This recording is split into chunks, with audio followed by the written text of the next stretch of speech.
Are you ready, kid? Aye, aye, Captain. I can hear you.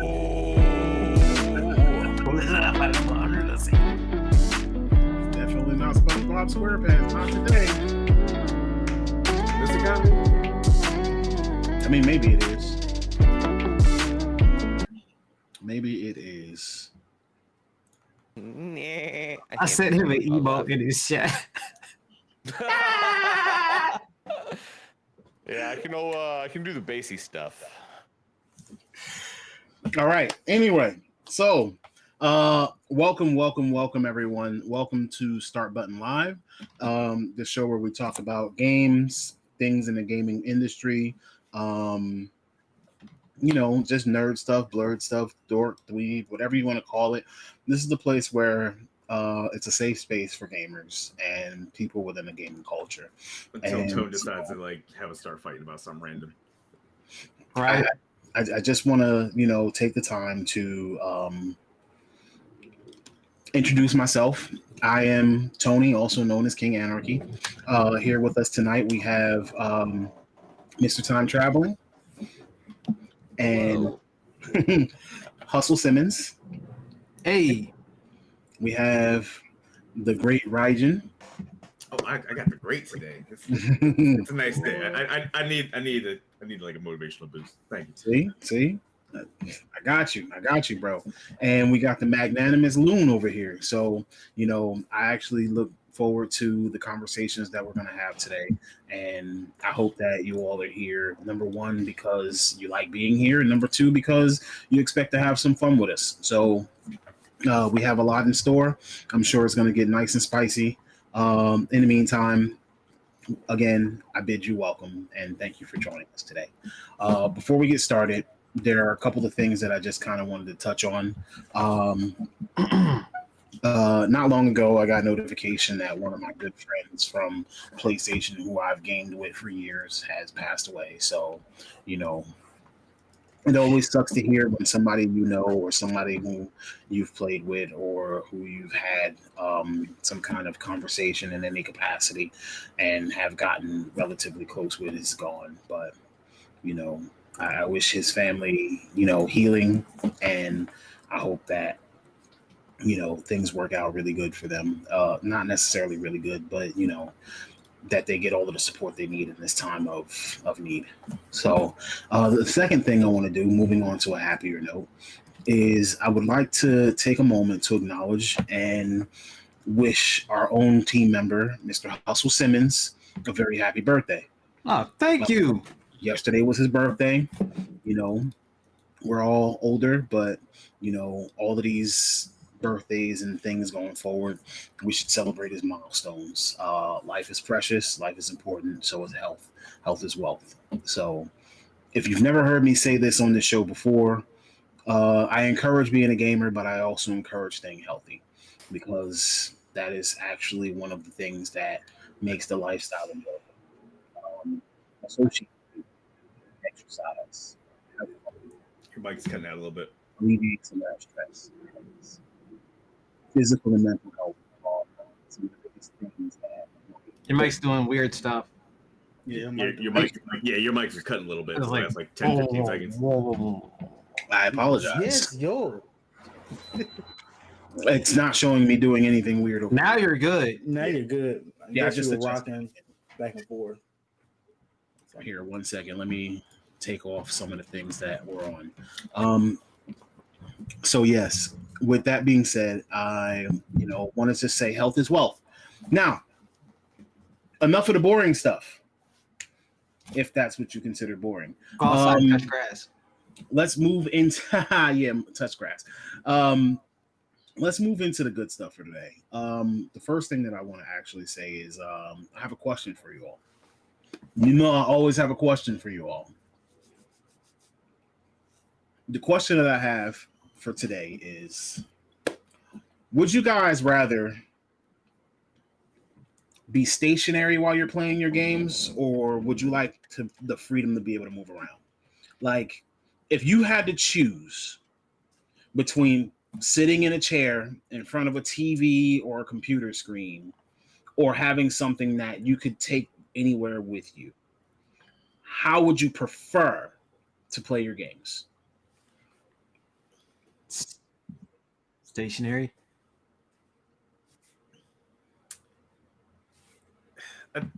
Yeah, I think I'm more stationary. Like, I think it's just more so I'm never an opportunity to take advantage of on the go game. Besides, like the Wii, that's the Wii, the Switch, like Ring Fit game. But that's just like I'm specifically playing that game to work out.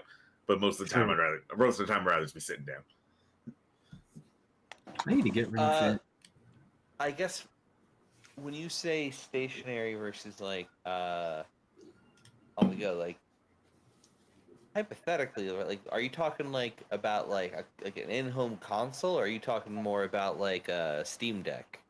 I'm talking like basically a console versus a Steam Deck, but instead of actually putting it in terms of a console versus a Steam Deck, so my thought process goes along the lines of, imagine if we could have something like a Switch or a Steam Deck that would give you like PlayStation 5 or whatever, that kind of experience while still being portable.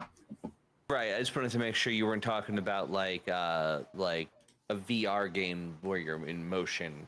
Like you wanted to make That's sure. what I thought he was talking about at first. No, That was what I heard. that's why I said on the go Ring rather Fit. than interact. Yeah. I just wanted to make sure I was understanding the question correctly. So with that, the dreamer and the visionary in me would love to say Steam Deck because I think it's just so cool. But even with that caveat carved out, I feel like I get more gaming done in a stationary environment where like I have the ritual of sitting down, putting headphones on or whatever, and playing. Like I have a Steam Deck and I feel like I don't play that as much as I would like, even though I think it offers a perfectly good experience for me. But like I will gladly sit here on my computer and play games for hours. Okay. I mean, that's definitely valid. I think it depends on people's like situation, because most of the time, like I'm not like in a position to like game on the go, I guess, like whether it be a Steam Deck or my Switch, because either like I'm usually driving or I'm at work or I'm out somewhere with friends. I don't do like a lot of public transportation. Like I take the train in the city sometimes, but that's like far between. Usually I'm driving in. So it's like for people who have the opportunity, like if I was in the completely opposite and I was like, whether it be like taking a train all the time or I travel for work on a plane, oh, then yeah, I wouldn't want that all the time. Like just being able to get that done. And if I'm basically gonna be sitting for hours, just not at home, yeah, give me a gaming experience. That would be good. Now I'm thinking about it. Well, it could be either or for me, honestly. I know it's not the answer you want to hear. It's like fence sitting, but like I can see myself laying on my couch with a Steam Deck as opposed to just like on TV. You know, just laying down, got a Steam Deck, playing that. I can see myself doing that. I mean, I do that with my Switch, so That's the thing. Like, I think the Steam, I like the idea of these Steam Decks and these Asus machines because I think they add a lot of really interesting dynamics. But it's like Rajan said, like I don't ever find myself being in a position to use it as much as I would like, because like my dogs are attention hogs. So like if I'm on my bed laying down trying to play my game, I'm trying to like push them off me. So that makes it difficult, and I find myself like when I'm at work, I could technically play it during my lunch breaks, but like I tend to just not find the time during my lunch breaks. I'm usually either talking to people or I'm eating lunch at my computer, looking over like Reddit and stuff. So it's, I don't know, like I don't know. I feel like the Steam Deck is like, like I do feel like an appealing thing, but I just find myself. I feel like the realist to me finds. I think I'm more stationary. I don't blame you. So I have a little bit of experience in a lot of the markets, having a Steam Deck, a Switch, but also having a PlayStation, a computer, an Xbox, whatever. And from I used to travel. PlayStation Portal. No, no, no. Underrated system, though. You said underrated or overrated? No, I said the Portal, like the new PS5. Oh, the portal. I was Yeah. portable. No. Fuck that. I was trolling, man. Yeah. I mean, you know what though? Like surprisingly, like the portal, it does seem like there is a use case for it. It sells out pretty well. I think the people who, yeah. All right. So here's the scenario, right? So like I live with Katie, obviously, right? Mhm. She doesn't always like we live in a studio apartment. She doesn't always want to see me play my video games. Like she doesn't mind it. She deals with it, but like the portal gives you the ability to still do those things with your PlayStation in the same room as someone, but throw headphones on and play it handheld. Like, or I mean, on the go, like the more extreme ones with like Starlink and stuff. But like, there have been actual solid use cases for it. Yeah, So I if can you're see. single, it's no use for it. Not necessarily. Not necessarily. Like, no, I'm not gonna lie. There are times where I thought it's like if I want to watch a movie that I'm not like that I don't have to deeply pay attention to or just have some in the background, I could be playing my PS5 on my portal and still use my main TV at the same time. It's like Yeah, there are scenarios where I would use a PlayStation Portal. Like, am I gonna get one anytime soon? Probably not. I can see it dropping to like $100 on Black Friday this year. Maybe I'll get it, but I mean, it's $200. I doubt it's going to 100. I could see it going to 180 or so, 190. Like I got a perfect case $10 scenario. discount or something. Craig, so never got the point of the portal. You can save money using a backbone in your phone. While that is true, think about your gaming experience on your phone. So one of the things that you don't want to do while you're gaming on your phone is you don't want your battery to die. Because you use your phone for so many other things throughout daily life that killing your phone battery using a backbone for gaming, whether you're on the go, in the car, in a plane, whatever, killing your phone using a backbone is not really an option that many people want. So having a device dedicated just for gaming, separate from your phone, being the PlayStation Portal, which you can connect to using, hotspot or Wi-Fi or anything, and that'll connect directly to your PlayStation 5 or, and allow you to remote play on the go. That's kind of the use case for the PlayStation Portal, and that's the audience that they're directing these to, or somebody who might be in the house but have people who are around the house that are using the TVs. I have a friend who said that he bought himself like an 85-inch TV and never gets to turn his PlayStation on and actually enjoy it because the TV that it's hooked up to is always being used. It's always occupied by everyone else in the house. So I can see use cases for the portal. I'm not going to completely debunk and say that, it's a useless thing that they should have never made, because I mean it's a niche thing, 100% niche, but not useless. I don't like my phone getting hot. Like, again, it might just be my specific phone. No, but I have they all get hot.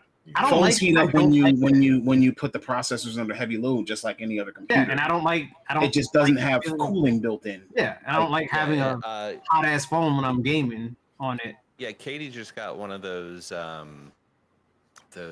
gaming phones actually. The Sony? Nah, she got the Red Gaming. Okay. Hey, didn't you have that? And I had the Razer phone. I had the Razer phone too a couple years ago. Right.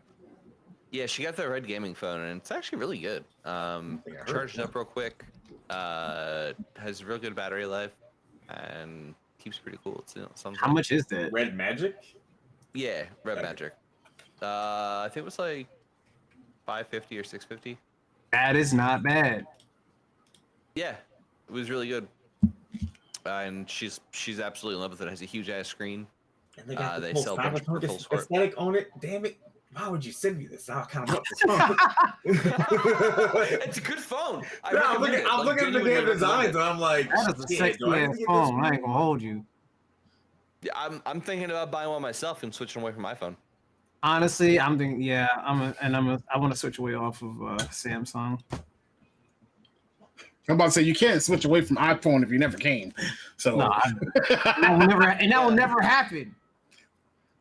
to be honest man, with you, I'm not stuck to any brand for any particular Same. reason. One of the primary reasons that I have an iPhone, they do work pretty well when it comes to mobile gaming.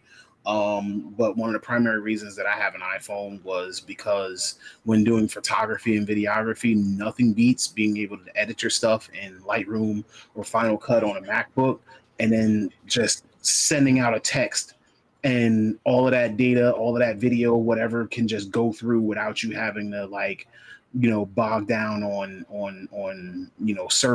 server limits and MMS messages, etc. So like that iMessage is definitely a plus when it comes to sharing media, even directly from the computer or to your own phone, because again, swapping from one place to another. So that was why I moved to iPhone in the first place. I was an Android person. I liked the freedom to be able to customize my my experience, my phone using experience.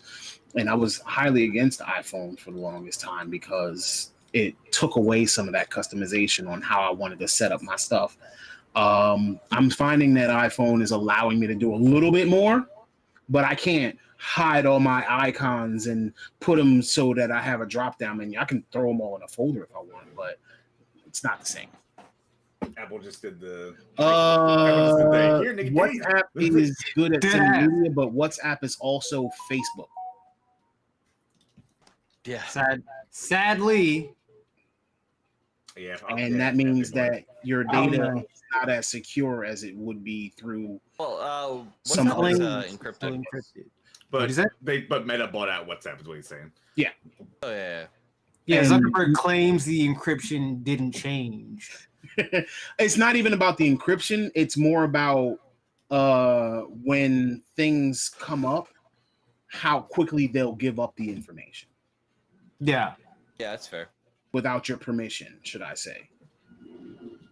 Hey, Whereas I'm sorry. Go ahead. Apple, it's more, hey, this is my user's private data.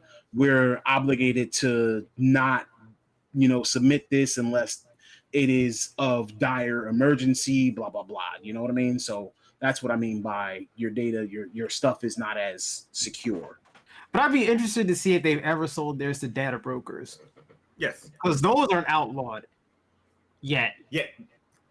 It's 100%. All these companies sell their data. That's why even if you never sign up for something on the internet, you get a random ass text message for something you never signed up for. Mhm. Or an Yup. email. It's like, Well, right 'Cause now, I I just kind of want to know where I signed up that says I'm a homeowner anywhere, because these phone calls and text messages that are coming to my phone are crazy. And the amount of them, I'm about to put my phone to not even ring for numbers that I don't have saved, which means that if you ain't saved in my phone, and there are a couple of people who I talk to on a regular basis who are not saved, your call ain't coming through. Sorry. Why don't you save them? it gets worse after you buy a home. It don't get better. Why don't I save them? Because they change their number too often. Mm-hmm. Who the fuck changes it? Bro, I've had the same number for like 10 plus years. Fam. Yeah, these companies use like digital phone numbers that can Yep. be swapped out so that you can't And- save them. Yep. Oh, yeah. And they make them local. Yeah. Yes. They like I have use like one the equivalent of like a Google phone line. Yeah. I like had a one spoofer. that fucked up that was coming from China, and then they they called back with the spoof number. Like, oh, come on, fam. All right, bro. Yeah, hey, if you ain't scamming, you ain't trying. Mm. Put that on the So- t-shirt. Nice deep chill. Exactly. You get that Craig, on my, on my Redbubble site. Instead of get rich or die Viva trying, la you raza. can't do it trying. So, Craig, I will tell you this. It was actually your questions and your conversations that actually, number one, gave me the question of the day today, but it's also going to give me our first topic. So, our first topic for tonight, besides our question of the day, is going to be basically portable games versus PC and consoles. Now, earlier this week, I did get some questions, and I was asked about some comparisons between the Steam Deck and the Asus ROG Ally, and which one was better, which one I would recommend. In the end, I personally recommended the Steam Deck. It's been in the game longer. The interface is fairly simple to use for just end user experience. You don't have to worry about trying to figure out Windows in your hands. But that's its own solid foundation in the industry. Now, because I know about the Steam Deck and the Steam Deck's compatibility, that was my personal recommendation. Additionally, I did say that by all means, the ROG Ally is definitely a good choice, and kind of referred him to do some more research. Make those comparisons, see which one was better for his use case. And so the information that, came up throughout the conversation led me to question the advantages and the disadvantages of like portable gaming PCs versus like home consoles or even home PCs, or even like gaming on a laptop. So we all know that when you're going with PC gaming, the first thing that you would like to do, the primary choice, is building your own PC. As a gamer, I'll tell you, building your own PC is going to save you money and it will get you what you're aiming for specifically. But then you have laptops, which can be a little bit more pricey and a little bit scaled down in power. And then you have your portable gaming PC devices such as the Steam Deck and the ROG Ally. Then you have consoles, which are essentially designed just mainly for gaming or entertainment. And they have a set processor and a set GPU. And that is what's going to be in production for the 8 to 10 years that console's life cycle is. So what I want to do is I want to ask a question to everybody for today. Do we think that PCs are actually on the verge of becoming obsolete once more? Like, we already know that people don't buy PCs as often as they did, say, 10 years ago, 15 years ago, because smartphones are a thing. Gamers buy PCs, but your average end user may not necessarily have a PC in their home anymore. No. Yeah, at most they're gonna, just from experience selling and following tech trends immensely, like more. It's basically less. There's way less home PCs. Obviously, there's more laptops popping up now because people are on the go, and a laptop can do the same thing, and you can hook up to your TV better, whatever you want to do with it. And a lot of people are controlling their lives mainly from their phones these days, or a tablet, or like whatever you're doing. So PCs are kind of like dwindling down a little bit. So is PC now is having a PC a niche at this point?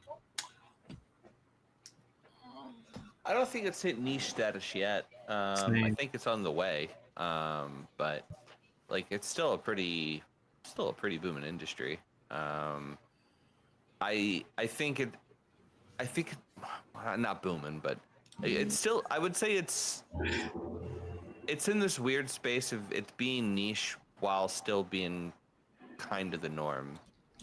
Like, I don't know how to, I'm trying to figure out how to explain it.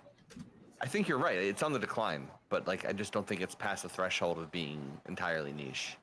But I think it probably will be in the next couple of years, in the next like 5 years.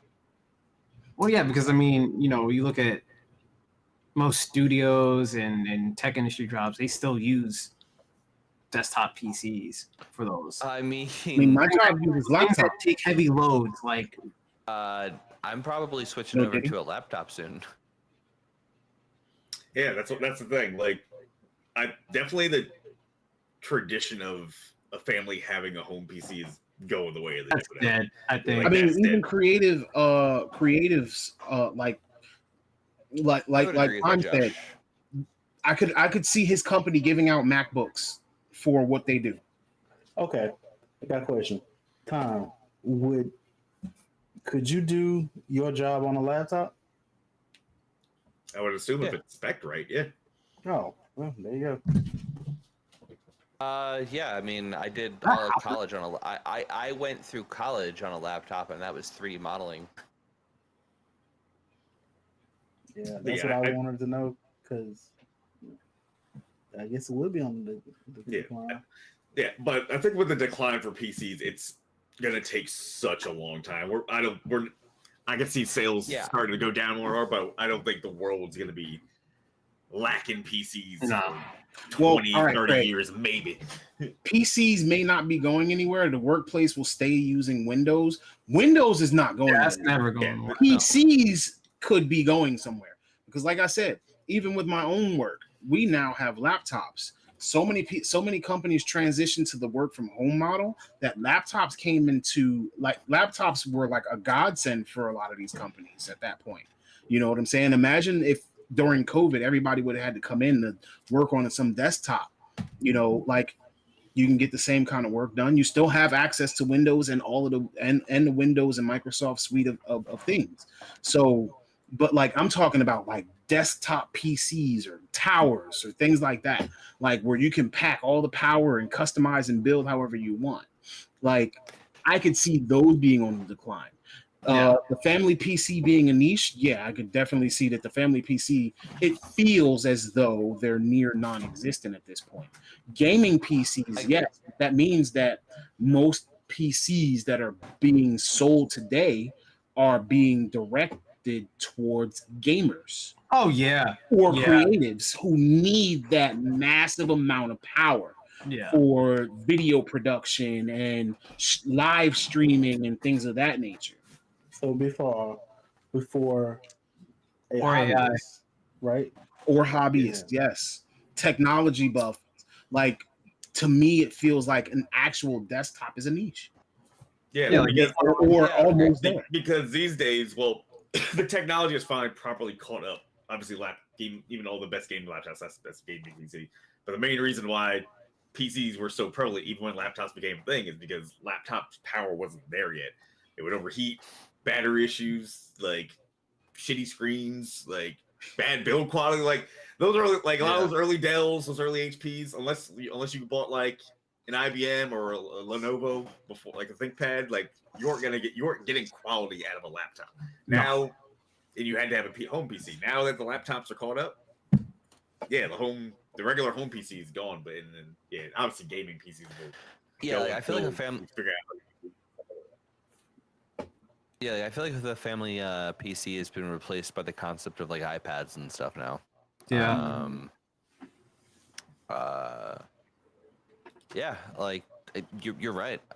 Thinking when you put it like that, the desktop tower in a home is probably more niche to gamers at this point, and like you said, like power users, and a lot of the power users who would probably have a tower may even be using like Mac stuff at this point.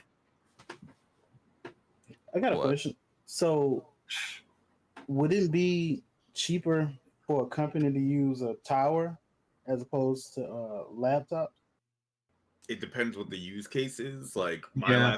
my last company, because I did tech support and like mobile desktop support for like fast food franchises, but we all use like mini Dell PCs, so we didn't even have towers. Like, because because most of these companies, Dell, whoever will sell you, if you're a big company, they'll sell you at bulk for like, and you'll Or save. they'll lease it to you for or 10 lease years it, or and 5 then- years. So where a company was like a regular office, if like 25 people had to have desktops, you could get 60 mini PCs for the same price that will do the same thing. It's like, but it depends what you're doing, obviously. But like most companies aren't doing like, each individual person isn't doing crazy individual like equations or like downloading massive company data or something like that they need horsepower. That's for a server they're running or something like that to do. Right, and they usually have a server that they run that keeps a lot of the backup data or something. Like for example, my company is a very large company that I work for, and when I first started, every desk had a desktop, and you had your screens or your screen or screens sitting on top of said desktop. Now, probably I want to say somewhere around 2016-ish, they opted to get rid of the PCs. They got laptops and docking stations. And then they got like two 32-inch screens that they would, like two 32-inch screens that they would just mount so that you had your screen space and everything else was run right through your laptop and docking station. When it came down to getting repaired, rather than somebody having to come to your desk and you having that down and you being down for that period of time, you take your laptop, you go to wherever the tech support department was, and you hand them the laptop and let them work on it. They give you a temporary one while they're fixing yours. It just seems it could be more efficient to be able to just swap out like that. I mean, sure, you don't have all of your data, but that's why you have things like OneDrive, Teams, Cloud. cloud storage, cloud backup. Mm-hmm. Yeah, time is changing. It's gonna be interesting to see if there's like some kind of equivalent specifically for gaming PCs, but I don't think that will happen for a long time. Like, short of somebody like AMD or Nvidia cranking out some crazy console or some crazy kind of device that has the power of a gaming PC, and then also with a lower price point, I don't see it happening soon. And we all know that. Let me back that up. In my opinion, my own personal opinion, I'm going to make sure that I'm clear on this because what I'm about to say reflects my opinion and mine alone. So you speak for everybody. All right. Right, basically. So I know that it feels like, and I'm using these words, it feels like NVIDIA is not trying to back off at a dime. They know, like, it almost feels like even with this generation of graphics cards, they knew that they weren't going to sell as many graphics cards as they may have of the 30 series or even the 20 series. And so that's why, even after the whole COVID scalper chip shortage thing, the natural price went up of all of the graphics cards, for instance. NVIDIA's prices shot up, but AMD's may have rose just a tad. Like the price difference between a 7900 XTX and a 4090 is like $700, $800, if not more. You said 4090, yeah, it's higher than that. Yeah. I was gonna say that it is interesting how the culture surrounding the family PC has completely changed now. Like all of us fairly grew up in that household of like one PC's there, and that was like for everything, gaming, work, everything. Like all of us remember that whole like, hey, you can't game on a computer. I have to do, I have to follow a order. This has all of my sensitive data. Don't you put no viruses. Stop using LimeWire. Get BearShare off of my computer. Yeah. I don't know what this Napster stuff is, but you don't need it on. Yeah, I remember all of that. That's sorry. That was yeah. Meanwhile, it was my mom who was the one finding out about LimeWire and FrostWire and Napster. Like, yeah. But now it's like my mom was a horrible influence.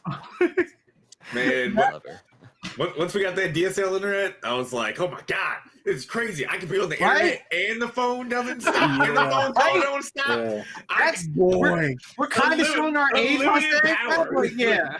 Can I tell you how many times that I would get caught in the middle of the night doing what? Playing video games on my computer because I was connected to the internet, and somebody picked up the phone, knocked me off, and then yelled at me because I should have been in bed. Yo, deadass. Yep.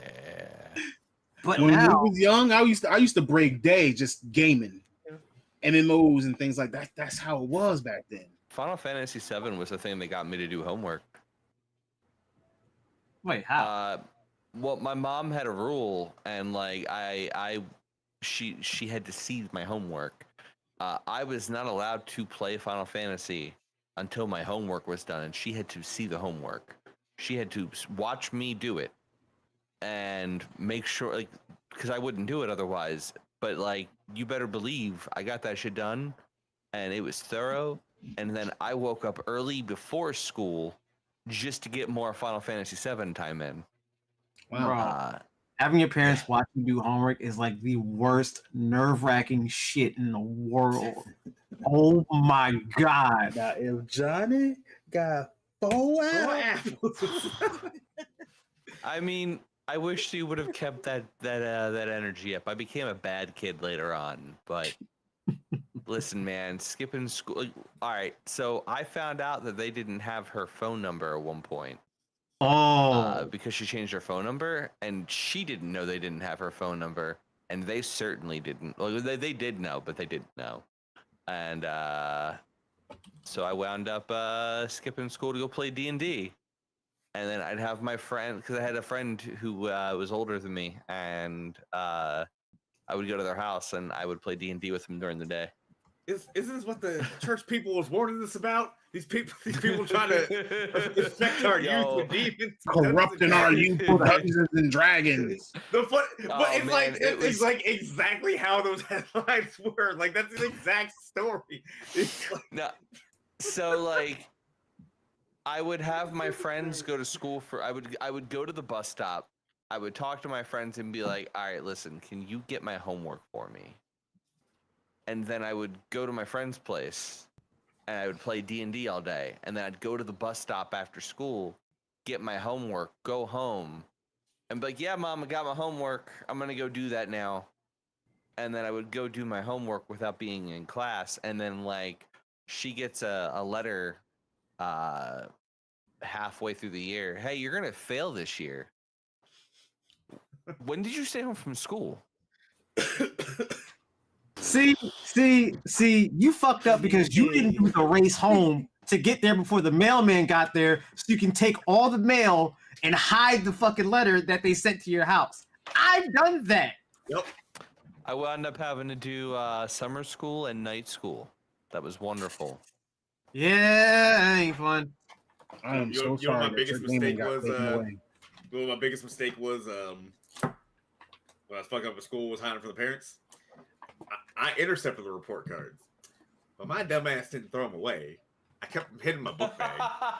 Oh, And then eventually my mom got a call about how much I was messing up at school, and then I get home. I come home from wherever we were, and then she's just like in my room, just like pulling out Rifling everything. through I'm your like, stuff. there ain't no coming back from this one. Like, there's nothing I can say to like weasel out of this situation. Oh my god! it's the equivalent of having your house raided by the cops, and you know you did that shit. If You're I like, pretty- what? like, if I could have like seen my face, it was probably just immediate like actual like jaw drop. My mom, she didn't put 2 and 2 together until like a couple years ago. But it's like, yeah, Mom, I know how to do your signature. And she's like, Oh. wait, what? I was like, I've "Yeah, done that. I learned how to do your signature back in like high school. That's how I was turning in my absentee cards, Mom. They didn't question shit."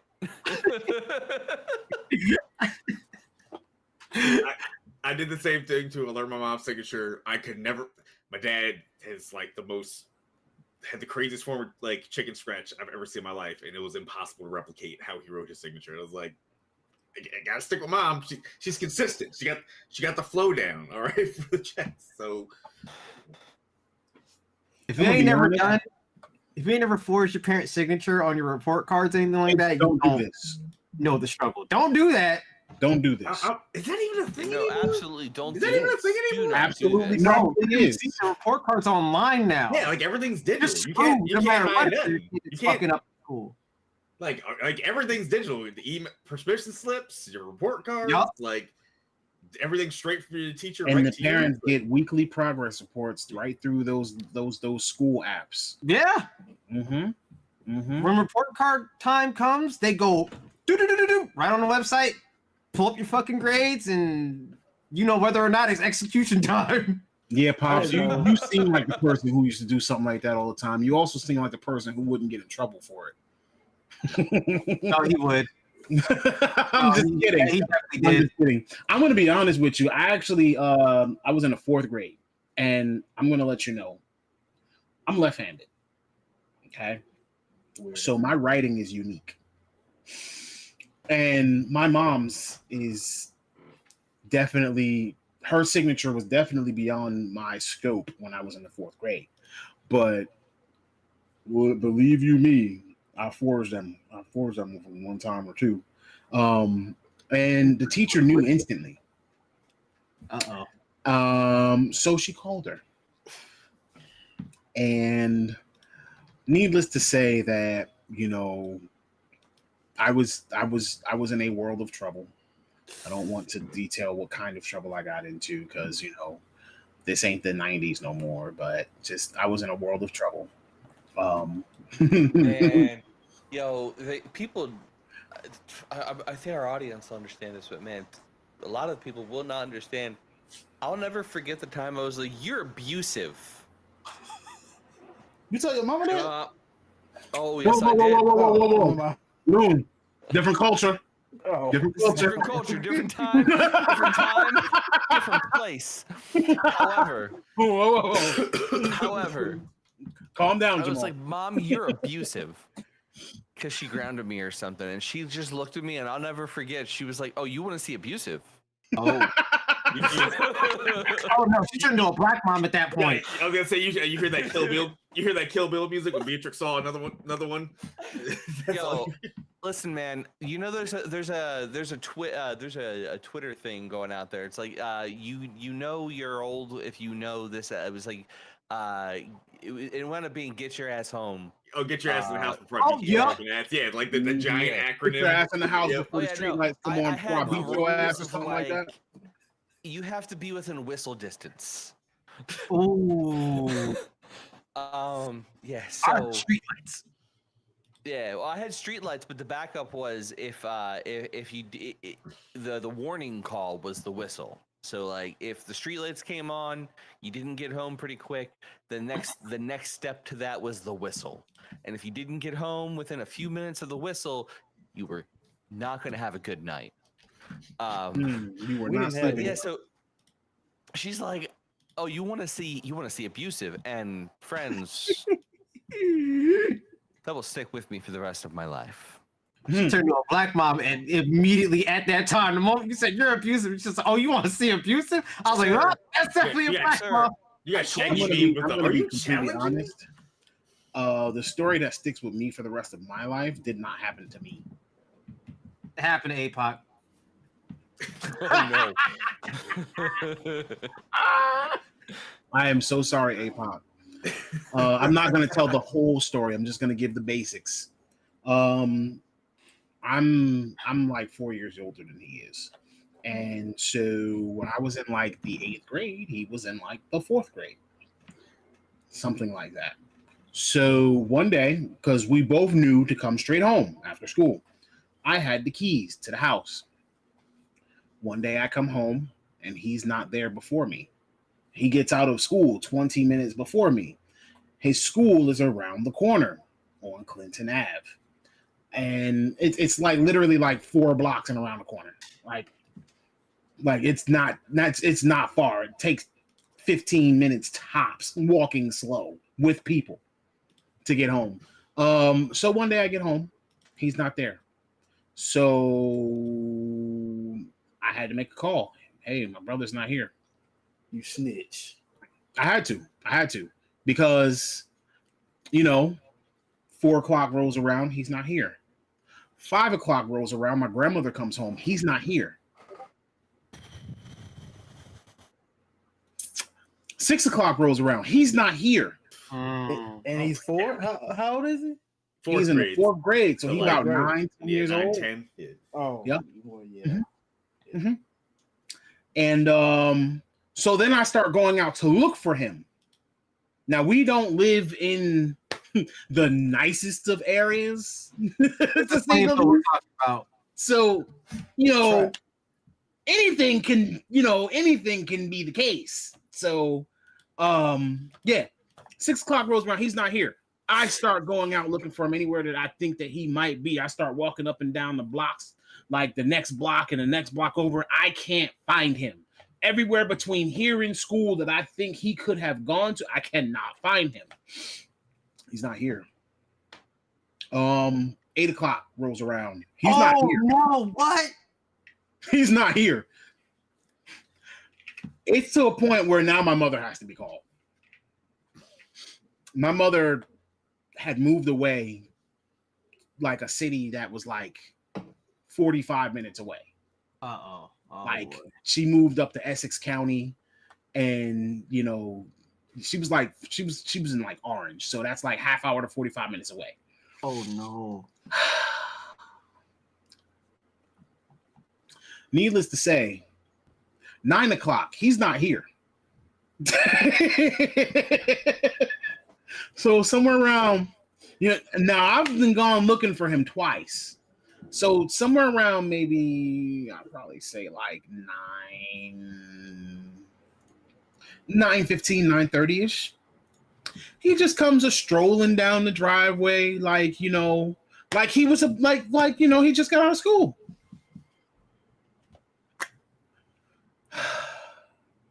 Your mom was waiting for him, wasn't she? No, she wasn't here yet. But she was on her way. Oh. And when she got here, it wasn't a good time. He was out of the school district within like a week.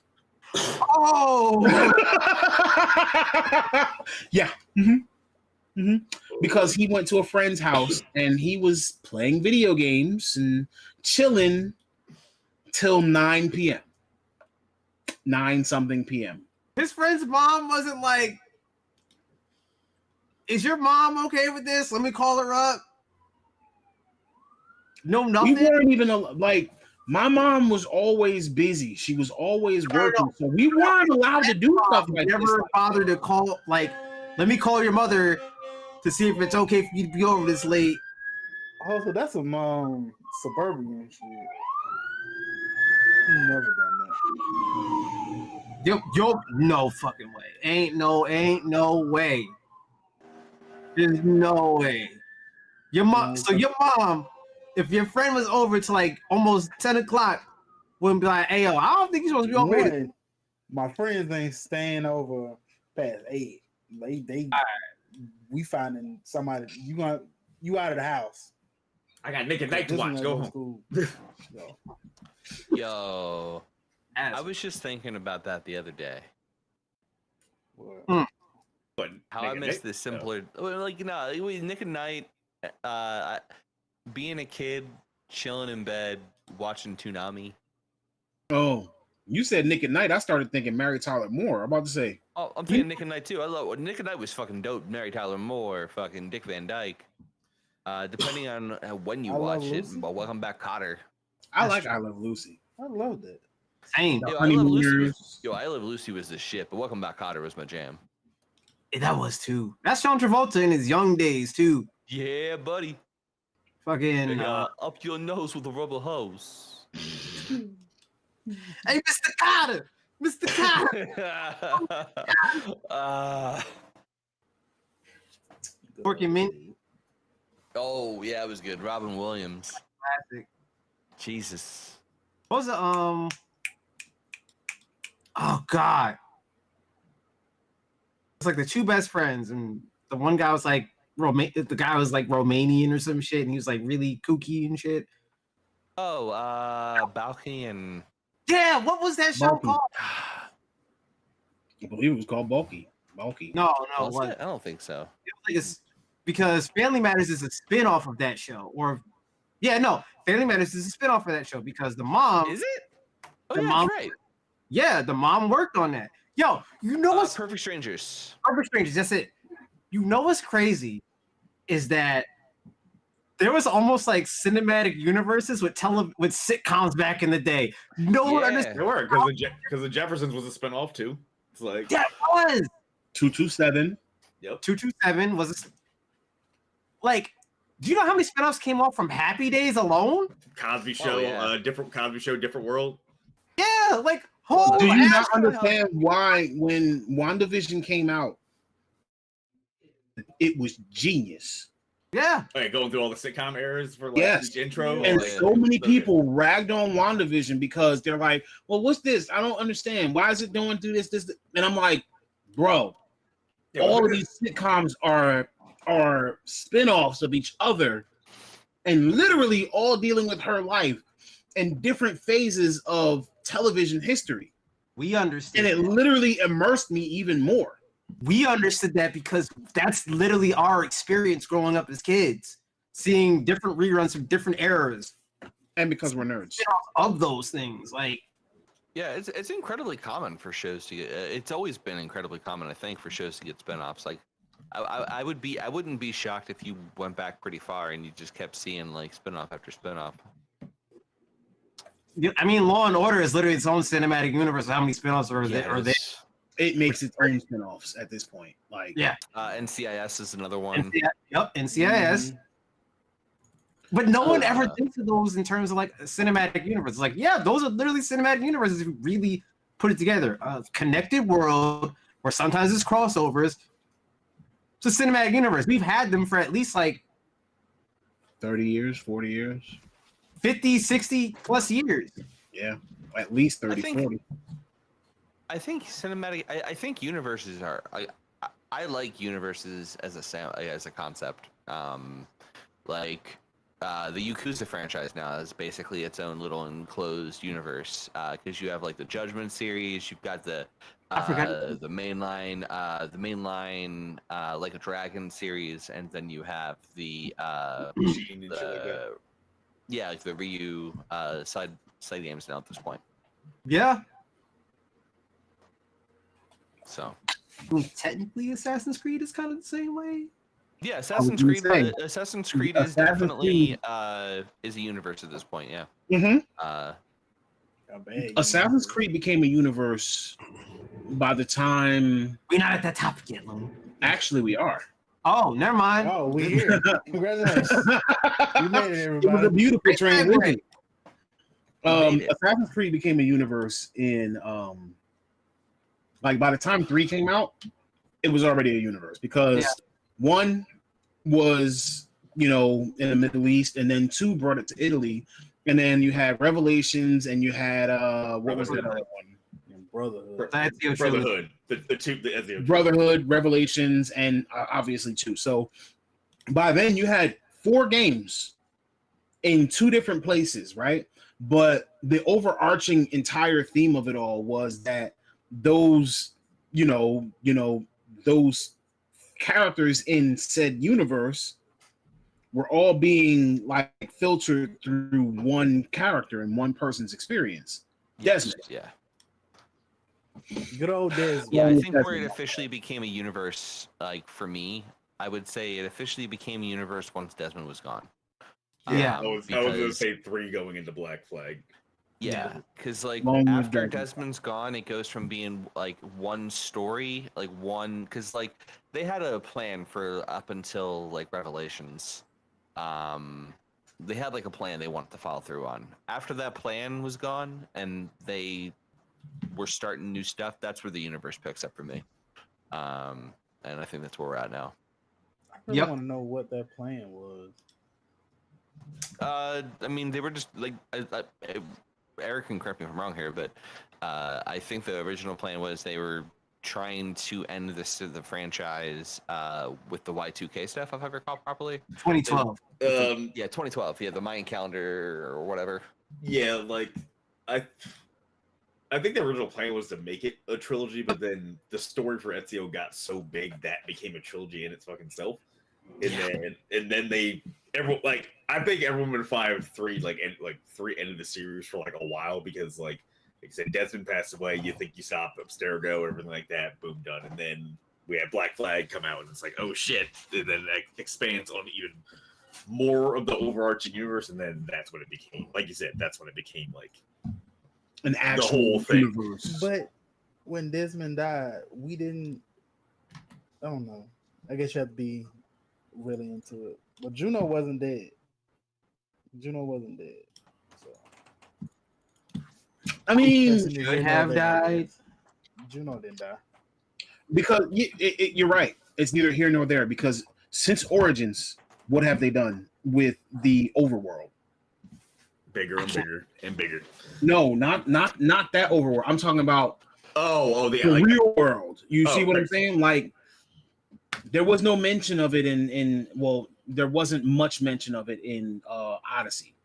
you found the spear and then you play Cassandra or you play like Alexios and shit like that. It's just like cool, but didn't do anything. I think the sad thing is Valhalla showed you more stuff outside in the outside world than the previous games, I think, which is crazy.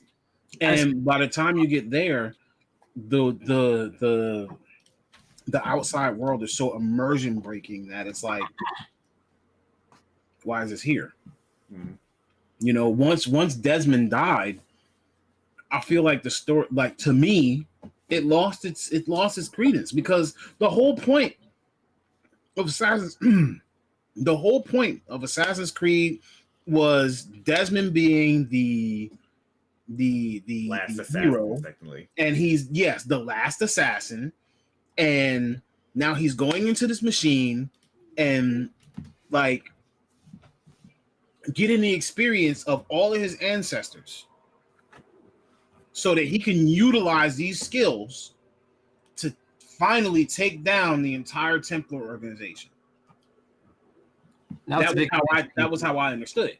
And that was a big thing that changed too, because in after he dies, it's like that whole you're only able to tap into your ancestors' memories was like gone now.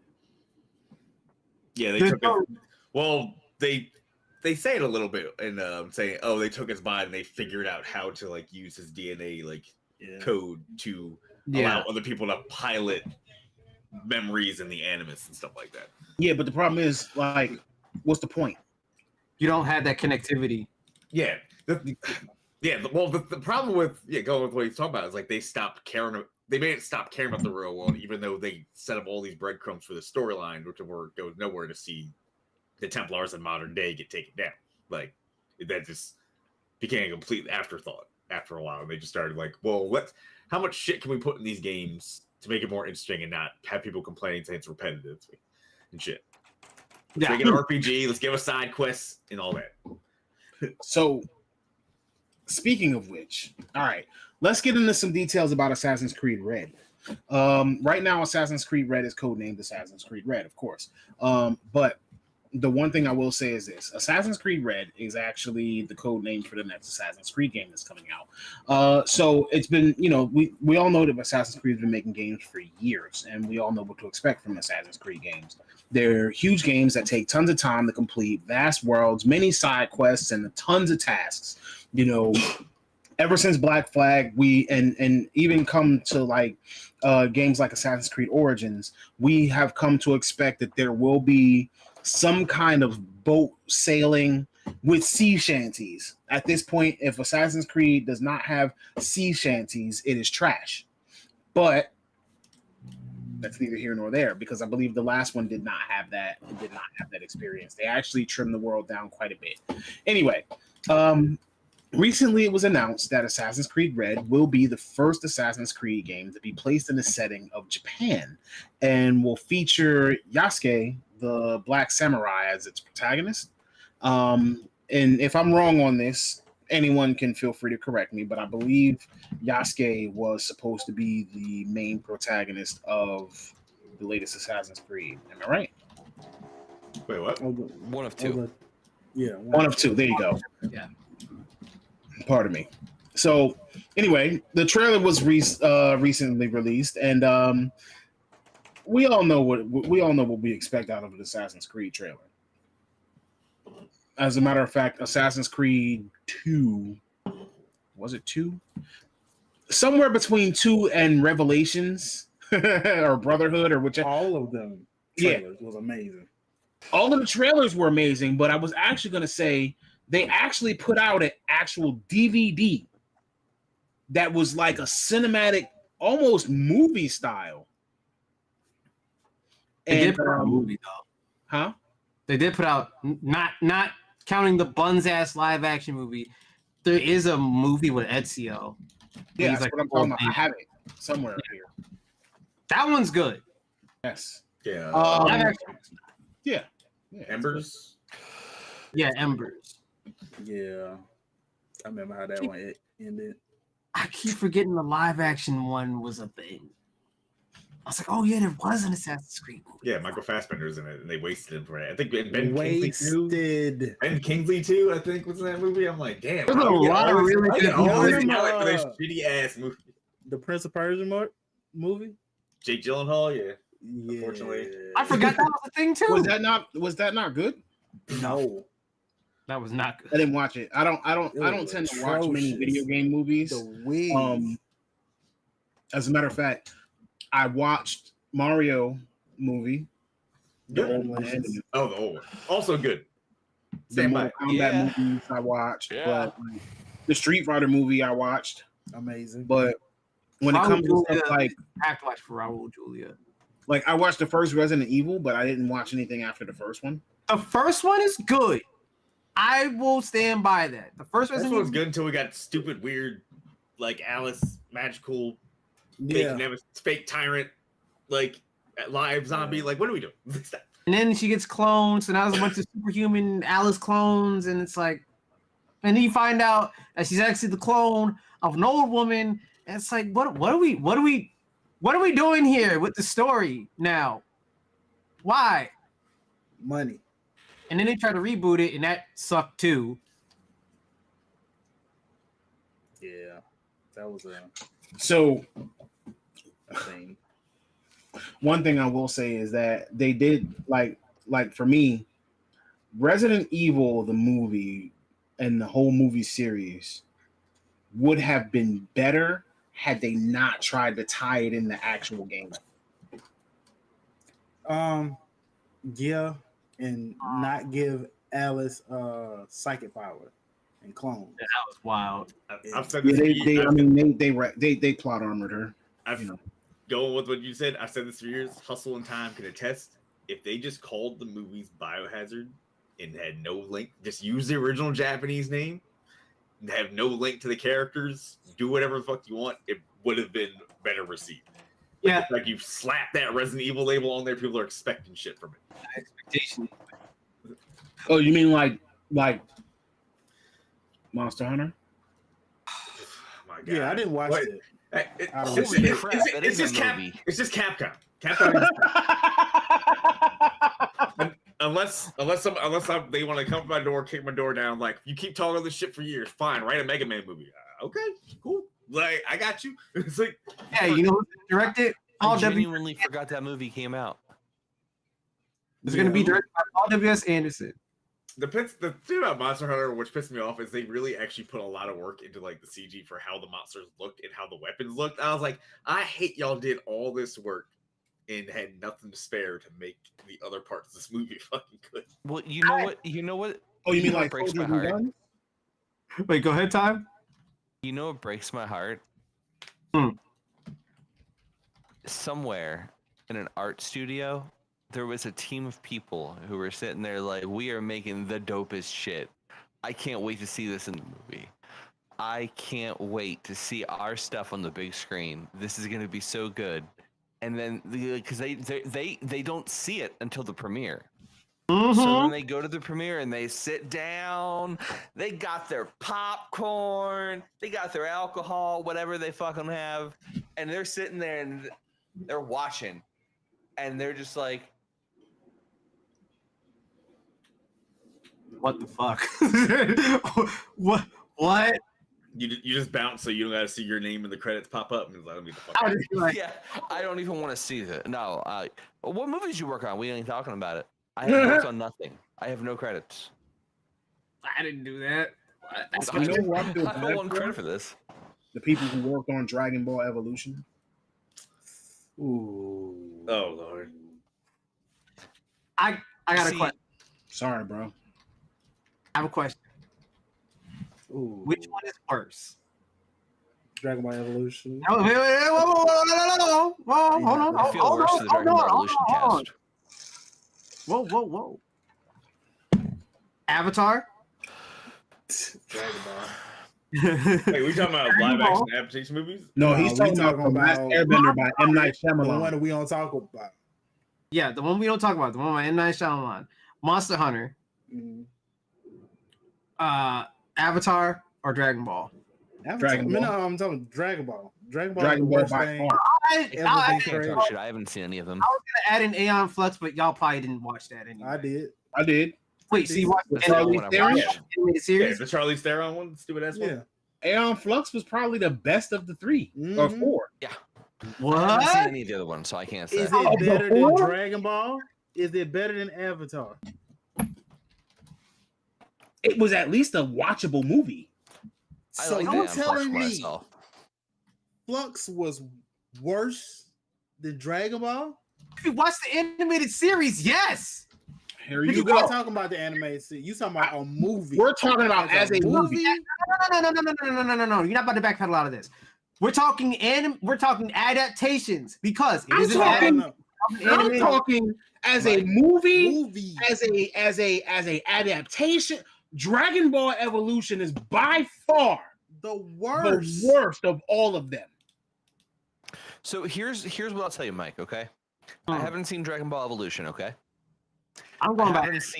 haven't seen Avatar. Okay, Oh my god. Aeon Flux. I have never seen the animated series to that, but that felt like a Hollywood movie. That didn't feel like a B-rated movie. That felt like something you would go and expect to see in the movie theater. Mike, you got It you didn't got your feel- Aeon Flux movie. You forgetting that movie that should have probably just been Aeon Flux, Ultraviolet, that Mila Jovovich movie? Oh yeah. Because that felt more like an Aeon Flux movie than the fucking Oh, Aeon Flux. You know, I should have added in. That movie's also terrible. Well, I it's should have okay. added in Ghost in the Shell. I should have added that shit in. I'm gonna be Still honest not with you. Ghost in the worse Shell than Dragon Ball. is a big brain he's trying watch to- from the trying to- start, even as an animated series. He's trying to rage bait me, but I'm talking not, I'm about not which falling one's the for worst it. adaptation. We're not talking about as a movie. The word I Dragon said, Ball- I clearly said No, Dragon but Ball. you Dragon have Ball an Evolution. adaptation to a movie. It's still a movie. Dragon I mean- Ball Dragon Ball is Evolution. I a mean, trash I'm gonna be honest movie. with you. Like We ain't gonna get me The started. Last Airbender irritated me to my soul because they called this man Aang Ooh, Hero? yeah. and Sokka the entire Soka, movie. Iro, Ong. They really Yeah. did legitimately fuck their names up on The purpose. entire movie. And then on top of that, the firebenders needed to be standing next to candles. Yep. Oh yeah, that was dumb. Also, don't forget, it took 5 Earthbenders to move that one little pebble, hit that dude in the head. Yeah, bro. Listen, There I was- gotta there- let you do I need guys- to change my vote? Hold up. There was bad, but then you have Dragon Ball Evolution. You ain't like Justin Chatwin sliding like upside down his head? At least all the that time? Let's movie, be the clear. directors tried to salvage it from what I read. That movie was so bad that he apologized. He shouldn't have. That wasn't his fault. Who wasn't it? What fault? The fucking studio's fault. The fuck you mean? Is he a director? No, he's not. He's No, an he's actor. the guy who was good for the movie. What the fuck are you talking about? He should have declined that. Oh gosh. Like it's not his Oh fault. gosh. Fucking writer and director suck balls at making the movie. That's how Oh, that's how I God. know God's not real, because I feel like if he was, he would have stopped him from going into being in that movie. Mm. He's like, don't fucking do it. Jesus, what are you doing? What are you Ghost in the doing here? I'm trying to save You know, if son. he ever showed up in another movie, he would and he had creative direction, he would probably do the same thing that Ryan Reynolds did in Deadpool. What? Be Goku? If you ever watch the extra scenes in Deadpool, it actually shows him going back in time to try to stop himself from Oh. doing that Wolverine role, as yeah. well as the Green Lantern. Yeah. I mean, but yeah, Crazy. Origins is another example of like how they fucked up an adaptation too. They fucked up Deadpool. Dragon Ball or Wolverine? Origins. Which one? Dragon is worse? Ball, Which one would I rather watch, or which one? No, needs to which go? one is worse? Worse. Dragon Ball. Dragon Ball. Still worse. Hustle. Get out of here. Get it. What Just up, OG? stop. Just stop. Just stop. Get Bro. out of You here. are Get out of pocket. here. I'm trying You're to not too long. That's his So that's his favorite out of pocket. comic. That's his favorite comic character. Jesus You have to understand, Christ, bro. as a You out of Wolverine pocket. fan, You out of pocket. to sit through that piece of shit. What? You out of pocket. Origins? Yes, You out of pocket. you're not about to say Origins was good. I'm not. I I'm didn't not say going to say that. That game I didn't say that. was immaculate. Game was Ryan Reynolds with his good. mouth sewn shut and spewing out laser eyeball thingies was crazy. But That was not Deadpool. That was. That was Baraka with eye lasers. Oh my god. Yeah, never. You see the trailer? Did you have that just I like see. it I clicked. just I had forgotten all about this version of Deadpool. I've erased it from my fucking head, and I never wanted to remember they did this to my boy. Oh I god. just Still Dragon Ball is the worst. That's I don't know. crazy. Plot twist in Ghost in the Wait. Shell was like the most offensive shit I've ever seen. No, Hustle. stop The trying to do we tell have me. a problem with From Origins? start No. to end, mate, it was horrible. I'm talking about Ghost in the Shell's plot twist, which completely just drives that shit into the fucking ground. Like You the talking movie about is like a peace. decent cyberpunk movie, and then you get to that plot twist Y'all of when you finna start find with out me, bro. who she really is, and also it's like, oh my god, y'all legit found a way to justify whitewashing by making her actually an Asian woman whose brain got put into a white woman's body. When it gets to that point, I was like, fuck this. Yo, I told Eric, I was like, yo, when it got to that point, I was like, fuck this movie. I hate this movie so goddamn much. Yo, It's still not like Hustle. oh, bro. Mm. They had Goku. All right. First, before Fighting in high before I school. go here, I'm giving everyone else a trigger warning. What? Okay. Just letting you know, someone may get triggered because this actual thing triggers me. Okay. But I'm gonna ask it of Hustle anyway. Mm. Hustle. Mm. Which movie was worse to you as an adaptation? Aeon Flux or Big Hero 6? Aeon Flux. Yeah. Aeon agree Flux. with that. Can you tell us why you don't like Big Hero 6? Because it's basically a kidified version of the comic. But there's still Kid some movie. things that are recognizable as Big Hero 6. Right? They made it a good adaptation. Aeon Flux completely destroys the relationship between Trevor and Aeon. Trevor's not a good guy. Trevor's a narcissistic piece of shit. They make him somehow I love Big Hero 6 too. Don't worry. of Aeon Flux in a way because they invented they basically created a new character, which is his brother that doesn't exist in the series. Make his brother the actual antagonist instead of Trevor, who, again, you'd have to watch the animated series. If anyone who's ever watched the animated series, Aeon Flux knows exactly what the fuck I'm talking about. But you That- talking about the logic of the movie compared to the anime. The actual movie is decent. Yeah, but I just asked as adaptation wise because Big Hero 6 is a good movie. But when I first talked to Hustle and mentioned that, yo, I love Big Hero 6, like Pops over here, he said, nah, I hate that movie. It's trash. I was You like, said it was trash? I'm going Yeah. based on the comic. It's if you look at the comic, it's unrecognizable. You gotta But stop saying these movies are trash. Just say the adaptation part is garbage. Aeon was trash to me.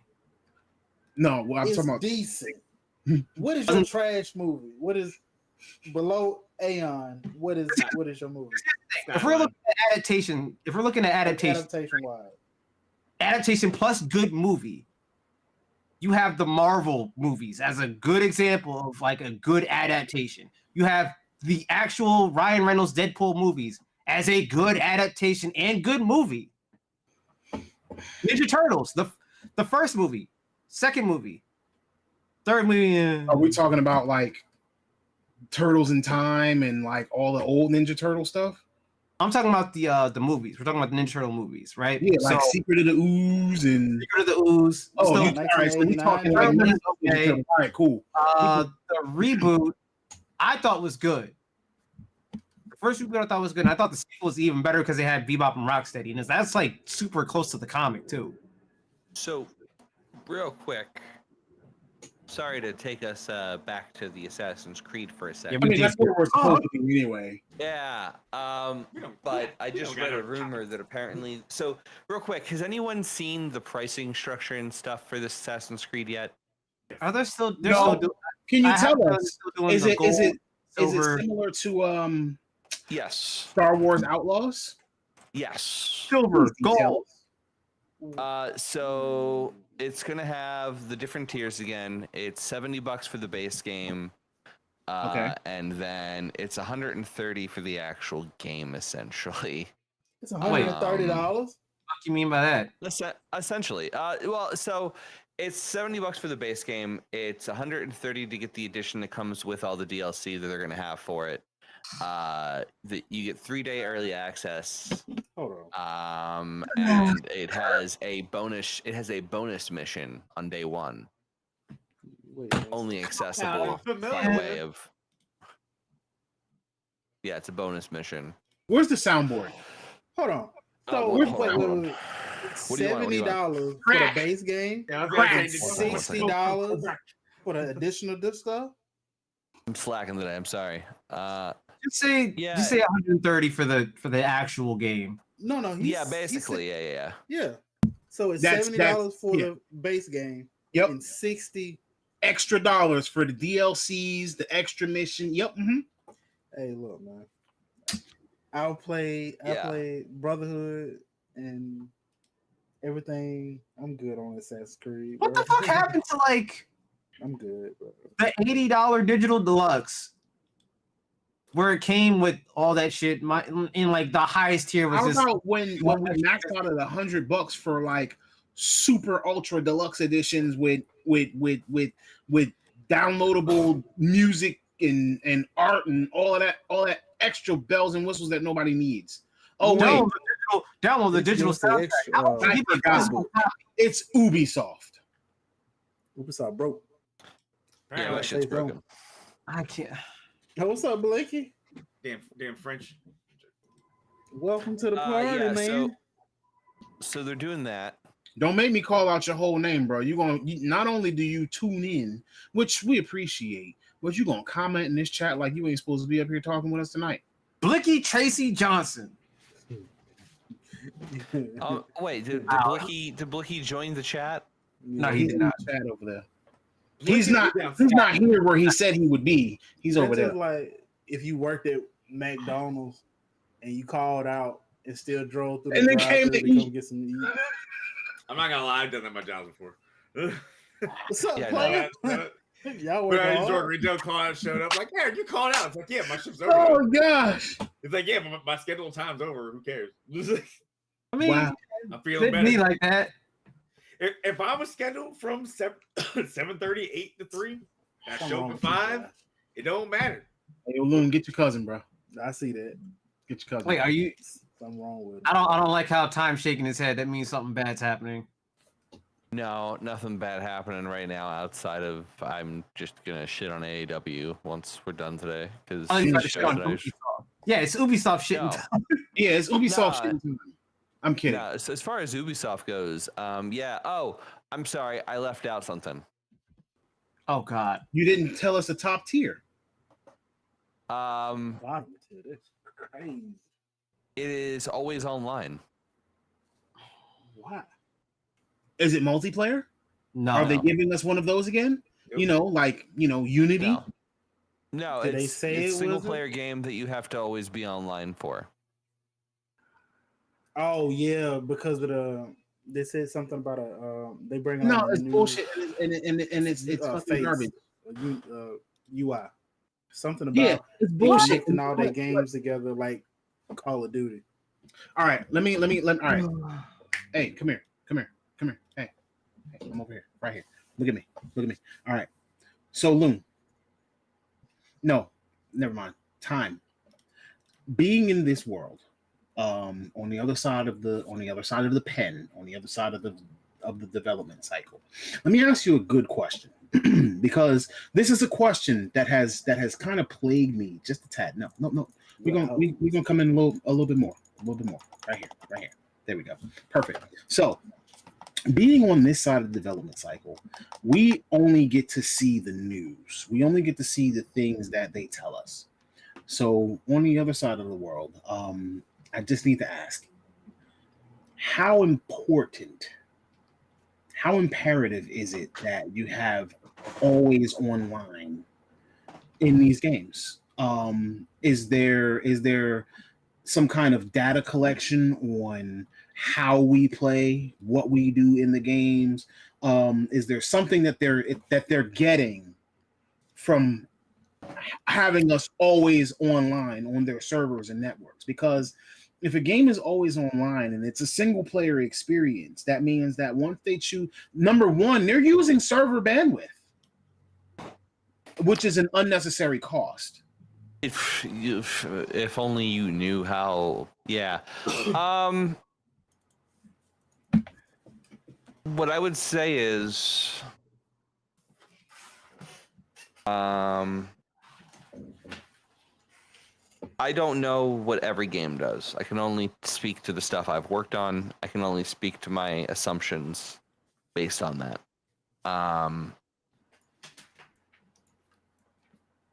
I would assume that almost every action you take in video games in 2024 is tracked in some way. Mm-hmm.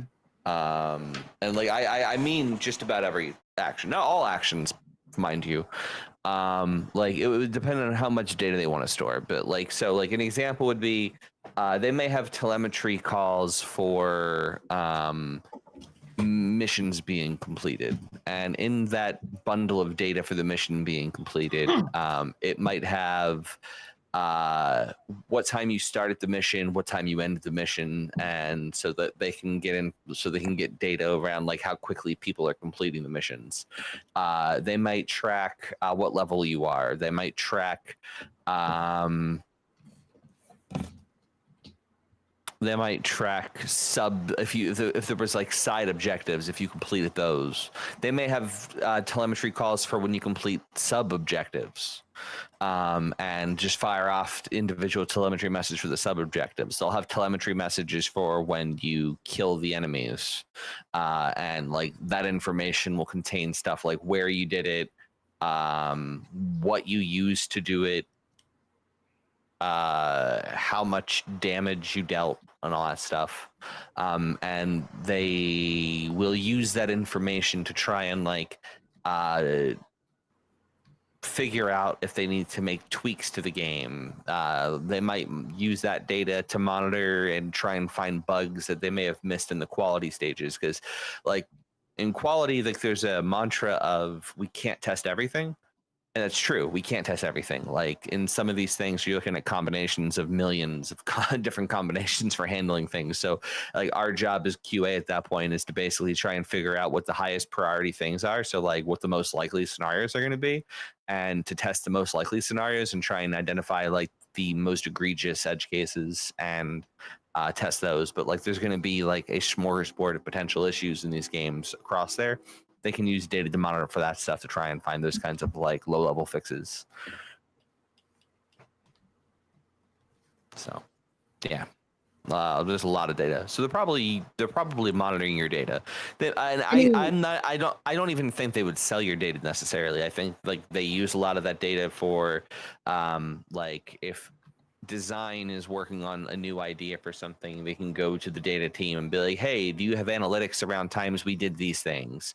And then the analytics team will come back to them with like bar graphs and charts and shit and be like, yeah, here's a detailed story for you based off of the information you asked for of what this looks like here. And like that'll help influence design for like, do we really need to have more of these kinds of quests? Well, these many people only did this, you know, versus like, oh no, there was a lot of people who did this.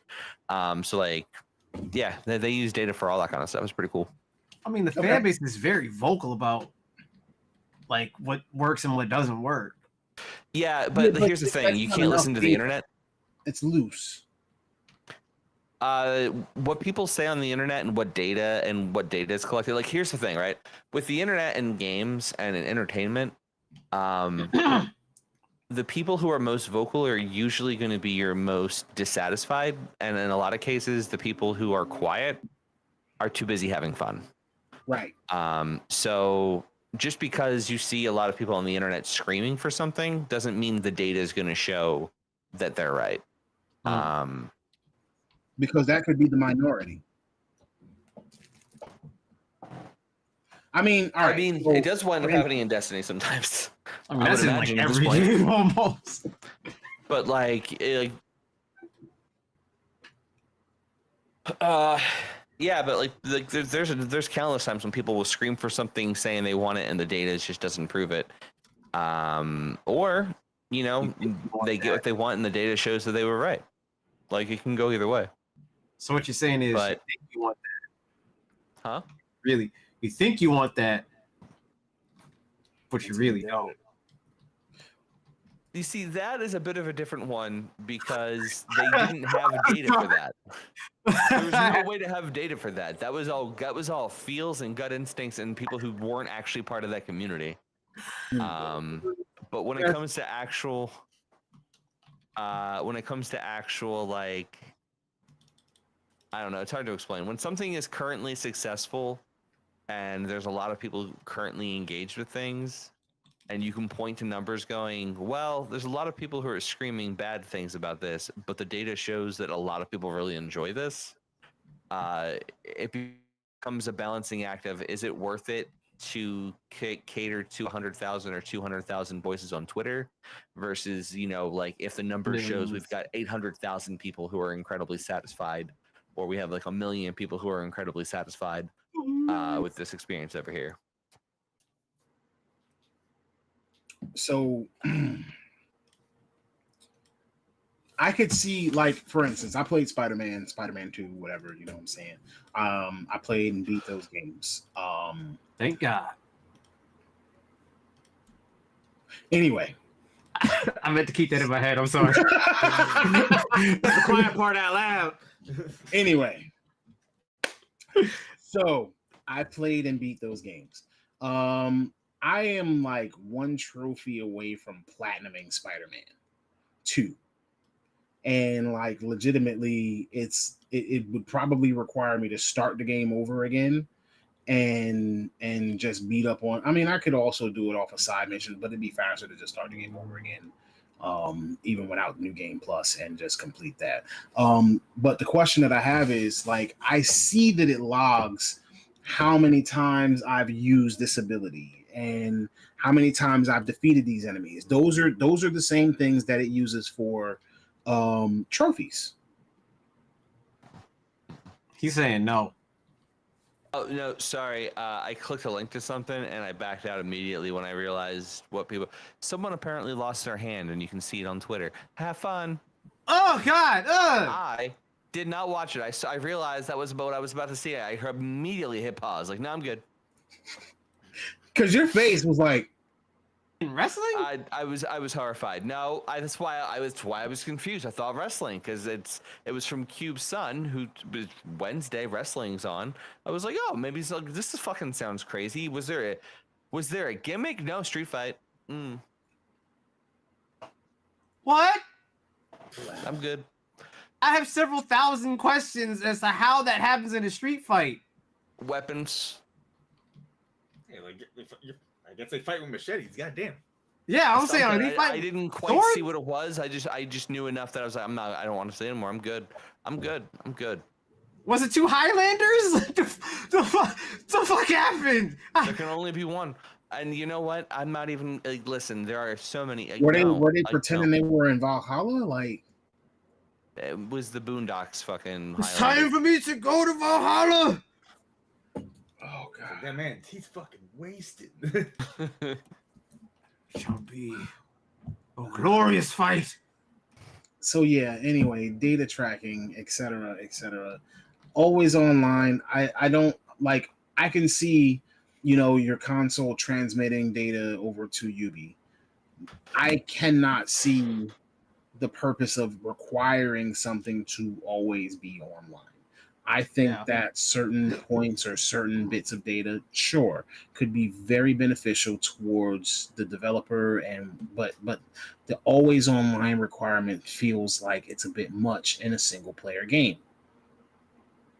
If it were a game like Marvel Rivals, or something where you're interacting or playing with others, or if it even had any kind of social experience whatsoever, like a multiplayer game that requires you to be attached to the servers, that would make sense. Or even if it wasn't like a multiplayer game, but like even if it was something like you could send your friends different items, or there's a mail system, or you know what I'm saying, like, but even then I can't justify Death Stranding. I just thought always online. Yeah, or like Death Stranding is a single player game that makes sense to have connectivity online because of the whole system. Like, people are helping you literally throughout the world. Like, you'll see a bridge that someone actually put down in the world of Death Stranding. You can't see that person, but you can see that the bridge they left behind for you to get over that. Yeah, right. It's a pseudo community because you're not the only like courier. Literally justifiable, exactly. Always online. That's justifiable. That's a part of the gameplay. Yes. But Assassin's Creed, like, dude, unless there's some multiplayer in this, like, come on, dog. Like, not even co-op though. Like, you have two characters. You could literally have it so someone else can play the other character. Career said Dragon's Dogma. Yeah, that makes sense too. The pawn system. That has to be. Right. And honestly, I don't even know if Dragon's Dogma has an always online requirement. No. Well, I don't have 2 yet, but at least the first one didn't. Yeah, I mean, even with 2, I don't think it has an always online requirement. Let me look that up. Let me look that up. More than it has a, we're online while you're connecting to the space, because the pawns don't level up until you send them back.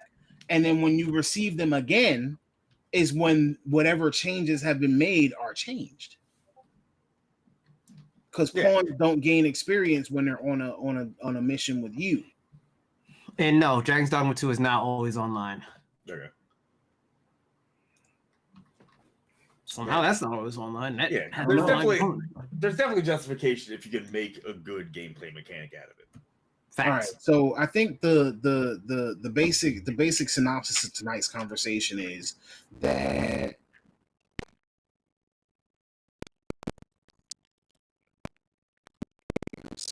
you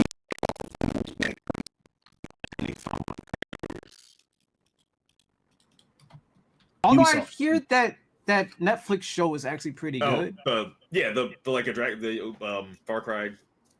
Yeah. One dragon one. Yeah, that was good. Yeah. Somehow they pulled that one out their ass and made it work. But somehow they couldn't make a Far Cry movie work. All you had to do is make a generic action movie. They did do that, didn't they? And they messed it up too, because they let Uwe Boll direct it. It's like all you had to do was make an action movie. That's all you had to do. Like, oh my god! I just remember all the game movies he messed up. Of name or anything like that. See, for the younger, Far Cry's protagonist changes like every game. Listen, for our younger audience, he's still out there doing his thing. Yeah, he's still directing movies somehow. Yeah, I went on with Ball thing because we were talking about bad adaptations. I was like, are we gonna talk about Alone in the Dark? Because oh my god, that movie was so fucking bad. Oh my god.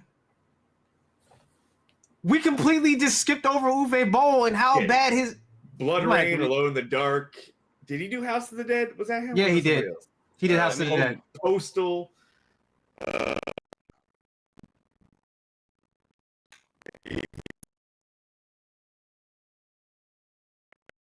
like to take back. Now that we brought Uwe Boll into the conversation, I think we have to reorganize the list because there's way worse movies just made by him. House of the Dead. Dragon Ball Evolution. House of the Dead. Dragon Ball Evolution. House of the Dead. Dragon Ball Evolution is really bad. Do you rank? House of the Dave, do you rank Uwe Ball entire shitty collection as worse than Dragon Ball Evolution, or is Yes. Dragon Ball Evolution worse than all those combined somehow? I'm just checking. Unless his Oh. collection looks like he recorded it on a camcorder, I don't see how much. I don't Yes. see. I can't. House of the Dead looks like he recorded on a camcorder. I know. Hey, I it was need you. probably intentional. I need. Oh, you mean like Blair Witch Project? Tone. I actually listen. Some real shit. I was a very gullible child, and a teenager, even probably if I forget how old it was. And I genuinely thought them sons of bitches were dead. And I genuinely believed it until they showed up to the MTV movie awards. I was like, wait, that wasn't real? Nope. Man. To the awards, I would have just kept them out of the public eye for like the longest time. Let people forget about it. I want to shift gears just real quick because we only got like 15 minutes left. Goji, thank you for joining us tonight. I got a question for you, bro. I know you're not under NDA. I know that you were under a different kind of contract. What did you think of Marvel Rivals? How did you enjoy it? What's your experience? Tell us a little bit about Marvel Rivals and that alpha that you were in, if you can, as much as you like through texting, I guess. Oh, that shit's over now. Like there was a mistake. They had that non-disparagement agreement in there. It was an accident. I can't. They're a wonderful company. I am very pleased to be doing business with them.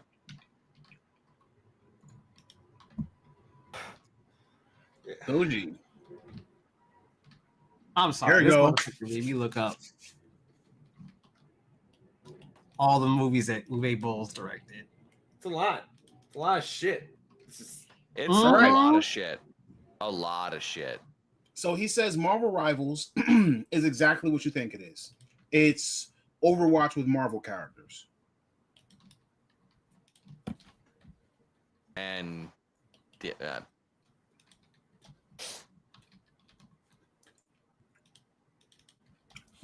I'm still trying to figure out if that's a good thing. Yeah, I was like, bad thing. I watched some of the. See, I'm not under any kind of non-disparagement agreement. I never signed any document that says that I was under one either. So I watched a little bit of the live stream. It seemed fun. Hectic. I think there's room for both. I mean, if there's room for Smite, there could be room for Marvel Hero or Marvel Rivals. But Yeah. at You the mean same Paladin? time, You mean Paladins? From my understanding, if we're gonna go by things, when I said Smite, I meant like Third person. in comparison to League of Legends. yeah. Smite, you know what I mean? Like, Oh, or MOBAs in general, yeah. From yeah, my Overprime and here's the problem, okay? I was gonna say from my understanding of Dota. I was gonna say from my understanding of a timeline, from what I understand, from what I heard, Paladins was in development before Overwatch was, and everyone I'm called not- it an Overwatch ripoff. Not comparing it. I'm just saying. No. I'm just putting that out there. Nope, we're not being messy today.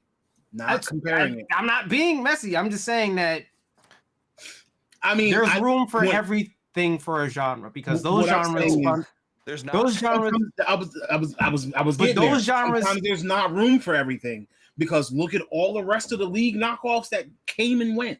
It's not about what there's room for, it's about what people will play. I'm about to say, technically, if you want to think about it, Overwatch is technically a spin-off of the MOBA genre. It's just a MOBA in first person. All right, so I'm gonna break this down for you, okay?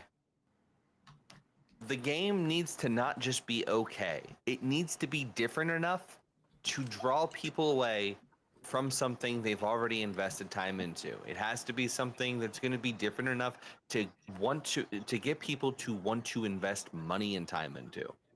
It's not going to be enough to be close to Overwatch. It's not going to be enough because eventually people are going to just be like, a new season of Overwatch dropped. We're going to go back and play that. like you're right. There's probably going to be room for it to be able to survive, but like there's not going to be room for it to be a household name. There's not going to be room for it to have the success that a lot of these companies want. Like if they're okay with it just being something that does incredibly well overseas and does decent in America, yeah, it'll be around for a while. But like I'm telling you, I don't think it's going to be a game that like is going to be a tip of the tongue. Let's go play that for us. And if I'm wrong, I'm fucking wrong, 100%. Like but I'm telling you, in my experience, being close to is not enough when you're dealing with something that's as entrenched as Overwatch is at this point. But people also said the same thing about Valorant. When people said, because here's the thing, when Valorant was revealed and Valorant first came out, people said it's just Counter-Strike with Overwatch powers. But now, look how big Valorant's got. That means it's different enough. But still, So basically, Valorant is not just Counter-Strike. Valorant is Counter-Strike with powers. So that means that it's now carving its own lane.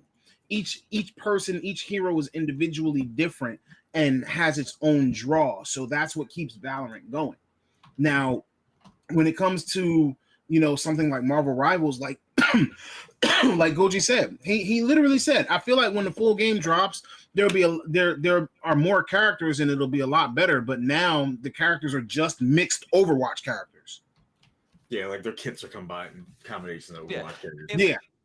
If they can differentiate themselves, I think they'll have a chance. But what I'm saying is that if they don't do enough to differentiate themselves, just being a Marvel Overwatch will not be enough.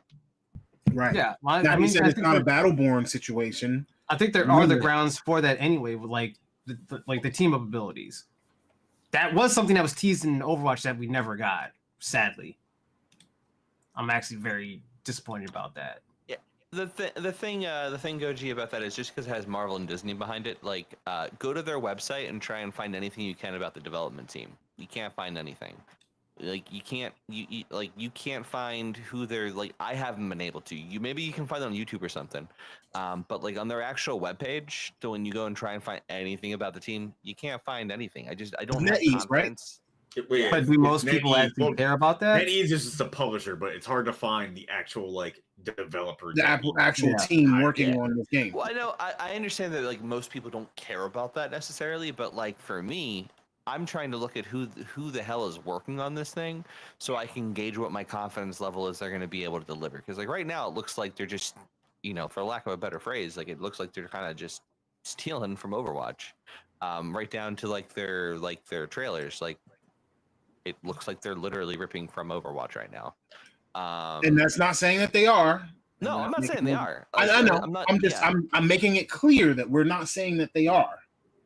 Oh, no accusations there or anything. It's like right now it looks a lot like Overwatch, and it sounds like the characters, from what he's saying, like they have room to have different characters at some point and it be different. But right now they feel a lot like Overwatch, so it looks like Overwatch. It feels a lot like Overwatch.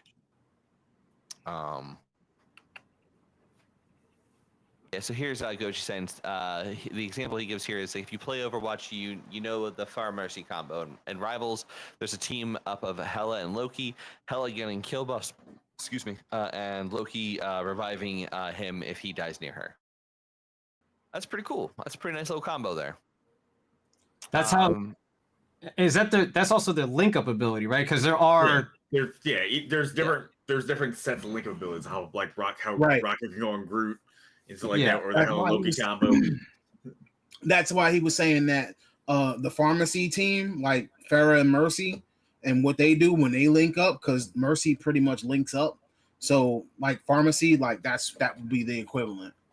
Yeah, like I saw some gameplay where it was Scarlet Witch, and she can give chaos magic to Magneto, and that allows Magneto the ability to use a sword. So I thought that was pretty cool. I mean, it would be even cooler if she would have gave chaos magic to Spider-Man, and then he shoots webs and actually forms like dual blades out of webs and chaos magic. I mean, I don't know what all the combinations are. So, like, if they can make these kinds of things cool and engaging, then they have something there. That's the unique niche. Yeah, like I'm not saying that there's no room. I'm saying that like there's no room for something that is too The same. close to the Yeah. same thing. There's no room for something that essentially scratches the same itch as something that's already there. Like you need to have something that scratches the itch but also does something different. And it sounds like they're doing that. And if that happens and they can execute on it, then it sounds like they're going to have a winning combo here. I'm just skeptical out the gate because I don't know shit about their team. And the non-disparagement stuff they had in there, which I know Goji, you blew through, I get it. But the non-disparagement stuff they have in there is not usually something that is indicative of a team that's confident of their product. Thankfully, it seems like that was a misplaced thing in the sense of Goji seems to have had a good time with it. So I am rooting for this thing to be a success. I want it to be good. Absolutely. I just don't like sitting here and being like, oh my God, this is going to be the best thing ever. It's going to be so good. I Look, can't wait. And then it comes out and it's dog doo-doo. Look, I just want to play Wolverine. Just give me fucking Wolverine. I just want to play Wolverine. I mean, is that he gets to play Spider-Man? I just want to play Wolverine. And you get to play Iron Man. Can I get a game where I get to play fucking Wolverine? No, because that would require you to be good and melee and not a tank. Crazy. Oh, that's disrespectful. Hold on there, sir. Have you not seen my Reinhardt work? Like, hold on. You're not disrespecting me like I'm shit at shade earlier, so I had to get some payback. My Reinhardt puts in work. Don't disrespect me like that, sir. That's crazy. Fuck is you talking about? Your what puts in work? Crazy. My Reinhardt. Fuck is you Did talking you about? hear me say not a tank? Okay. And watch he put in motherfucking work on Wolverine when he comes out. I guess. Mhm. You know, I guess. Wolverine will be the character that people will be like, I understand why you pick him, but you are trash with it. Because he's going to be a DPS. It's nothing else. He's gonna be a melee DPS, not ranged. He's just That gonna play is like going- he's just gonna play like a hunter from Left 4 Dead. Hilarious. He might. Pounce. That's Because he's it. going to have a pounce. Pounce, scratch, like Yeah. roar. He's gonna play like a Pokemon. Charlemagne. He's gonna play like a base Eevee. There you go. Fuckers, don't shit on my hero. I mean, Exactly. but Johnson. the best part is if they put Colossus in the game and you can do the fastball special, then you can really go. You know that's "Wolverine, gonna go!" happen. It's like, You know that's gonna happen. If that doesn't happen, Oh, the game's a God. failure just by that alone. Don't put Colossus and Wolverine in the game, and they can't do fastball special. I mean, That's I'm crazy. not disagreeing. First and foremost, that's crazy. Like y'all, You know, be really fucked up though, because there's Magneto in the game. If he just instantly just owns Wolverine bruh. and it's just instant counter pick. You know, it'd be crazy if there were like fatalities at the end of the stages, and you see Wolverine's skeleton get ripped out. Do it, you cowards! You won't. Okay. For those who haven't read a comic, I'm or have sorry. not- For those who not watch X-Men 97, what are you haven't doing with watched your life that. if you haven't? go watch that. I mean, That is a 10 out of 10 go series for watch me. I'm sorry. X-Men 97, everyone. I'm not gonna take my own advice, but go ahead. I'm sorry. That is a 10 out of 10 for me. Straight up. Spoiler what? They need more team up moves. They left a lot of ideas on the table, like why doesn't Storm and Magneto have a team up? I mean, again, that would be fire. Magnetic Storm, get it? Anyway, so before we get out of here, I do want to just make mention of a couple of things, since obviously Marvel Rivals became a major topic, and that wasn't even planned, to be honest with you. But so About Sony. last week we talked about the closure of the Microsoft Studios, and we're not really going to dive into it, but we did get a statement from the CEO of Xbox, And the CEO of the Xbox commented on the closure of the studios that are under Bethesda, and stated that it was influenced by industry trends and Xbox's mission to ensure long-term business health. It was also stated that they remain committed to working with their own studios in the future. So that's just a little tidbit of information, as far as what the closures are about. Friends? Industry trends. You know, of course, I'm sure you can look up the article, just to kind of read further into the statements on what was said. But now, moving over to the last little tidbit of news, since we only have just a couple minutes left. And we're all going to miss you for the next week, but I'm sure we'll be back here with something good next week as well. Sony, the head of Sony was CEO Jim Ryan at one point. Jim Ryan was heading up Sony. He retired. He stated his retirement, or that he was going to be retiring back in September of 23. He said that he was going to be retiring. In March of 24, that retirement went into effect. And as of March of 24, the actual the CFO and the president was actually doing Jim Ryan's job, in addition to whatever other jobs that he was doing. So we recently talked about like the Helldivers drama, blah blah blah, and the requirements to log into the PlayStation account. They're still working on getting those countries, relisted with Helldivers 2, because it's still delisted in many of those different places. But now, since the retirement of Jim Ryan, they have now put 2 CEOs in his place. So the 2 new CEOs will be Herman Hulst and Hideki Nishino, and they will be leading Sony's Studio Business Group and Platform Business Group, respectively. So they've both been with Sony for quite some time. They've both been within their even their respective divisions, and both of them will now report directly to Hiroki Totoki, who is currently the chair of Sony Interactive Entertainment and the president, the COO, and the CFO of Sony Group. Damn. Now, the questions that I had for everybody were kind of dealing with this news and, what direction this could actually take Sony in, or how this could affect Sony's growth as a company.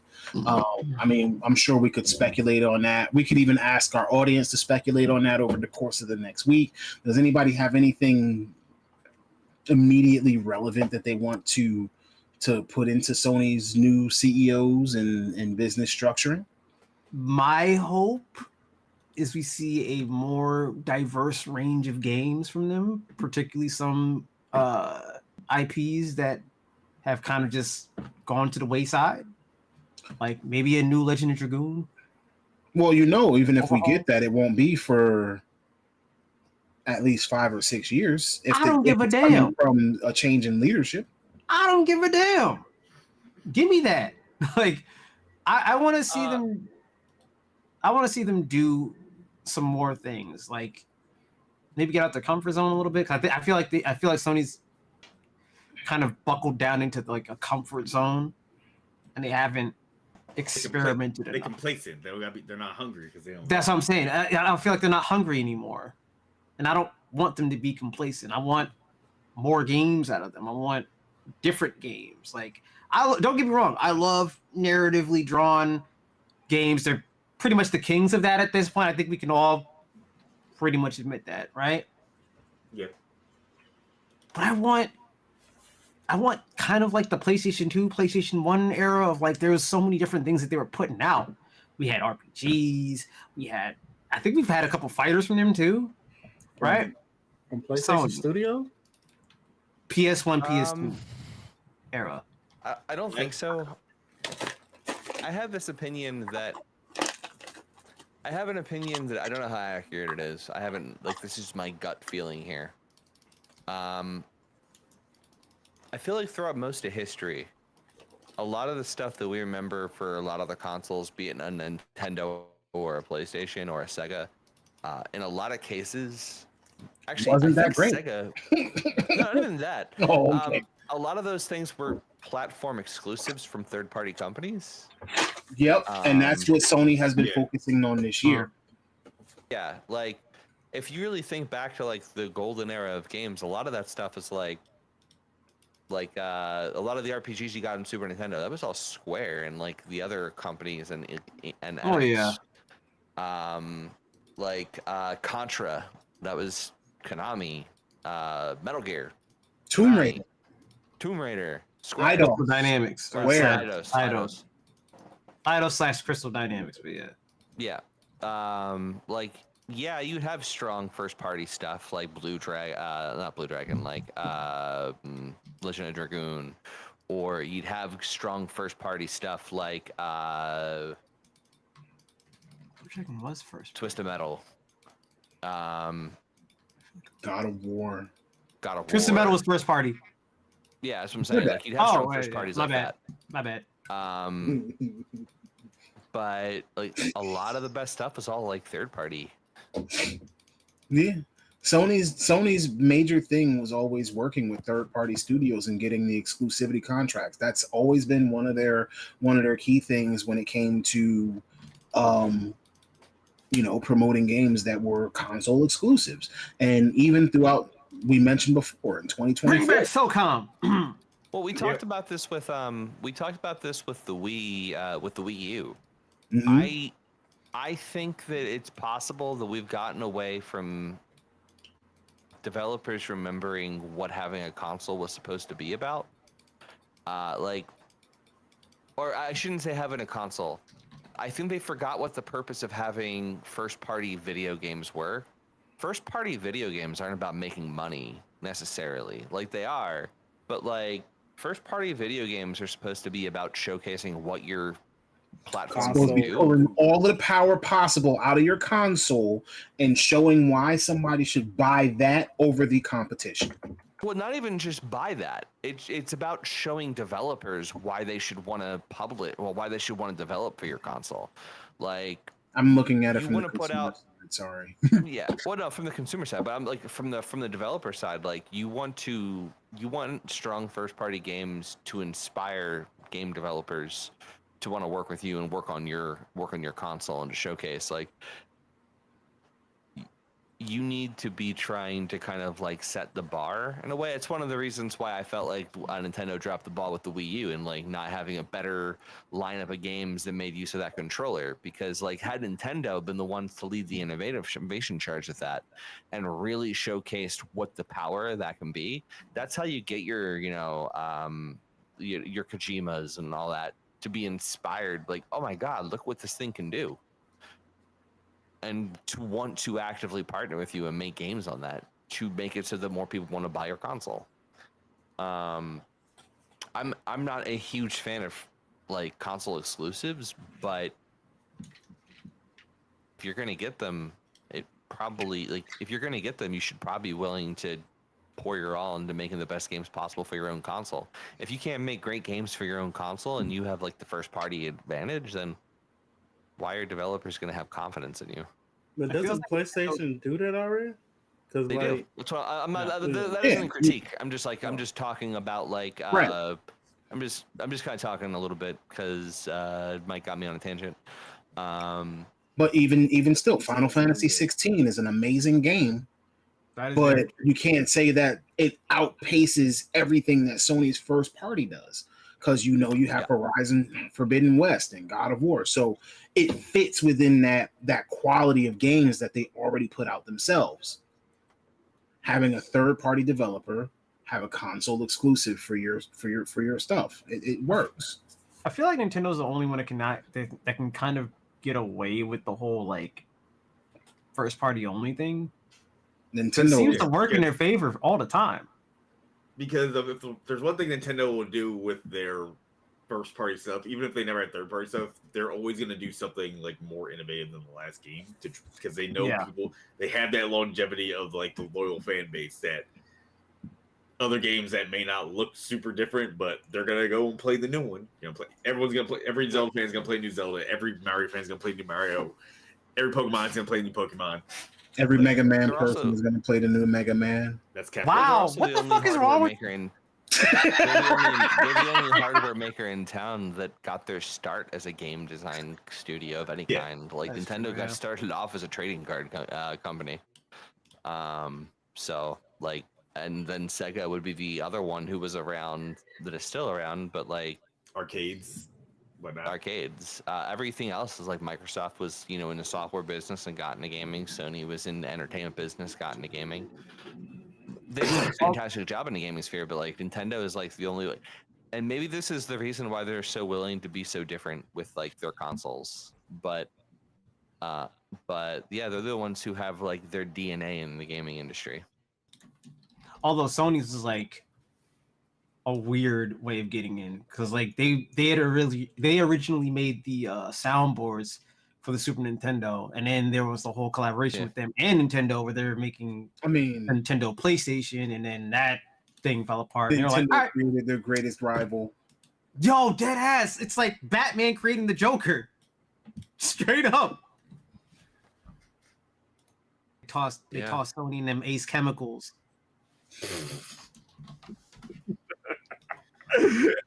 And Sony came out. The Flat. Juggernaut, Basically, yeah. not necessarily beating them down, but definitely showing a presence. It's crazy. Think about it this way, right? If Sony and Nintendo had kept a good relationship, we would never get a PlayStation. We would never get the PlayStation, which we probably would never get an Xbox, because the Xbox was the answer to the literally an answer to the PlayStation. I don't believe that. Oh no! If you look up, Microsoft would have. no. Go look up old ass fucking Xbox developer things from that was their goal. I know was they- this. Sony. I'm just Go saying. look it up. Somebody would have made a console to compete with the Nintendo PlayStation thing. Wouldn't have been Atari, that's for sure. Welcome, V. No. Well, the I'm Jack sure walked he- out. I'm They sure they he lost which one of appreciates the the Jaguars. birthday wishes. Who got a birthday wish? Oh, Hustle's birthday was yesterday. That's my birthday Beat wish. On. Yes. I'm sorry. If you had the chat window up, like I asked Thank you, man. everyone to. Beaton said happy birthday. Thank you. You said what's my? I thought you said what's my birthday wish. My birthday wish is to have a million dollars.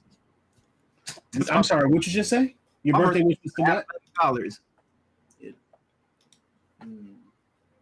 What? That'd literally be.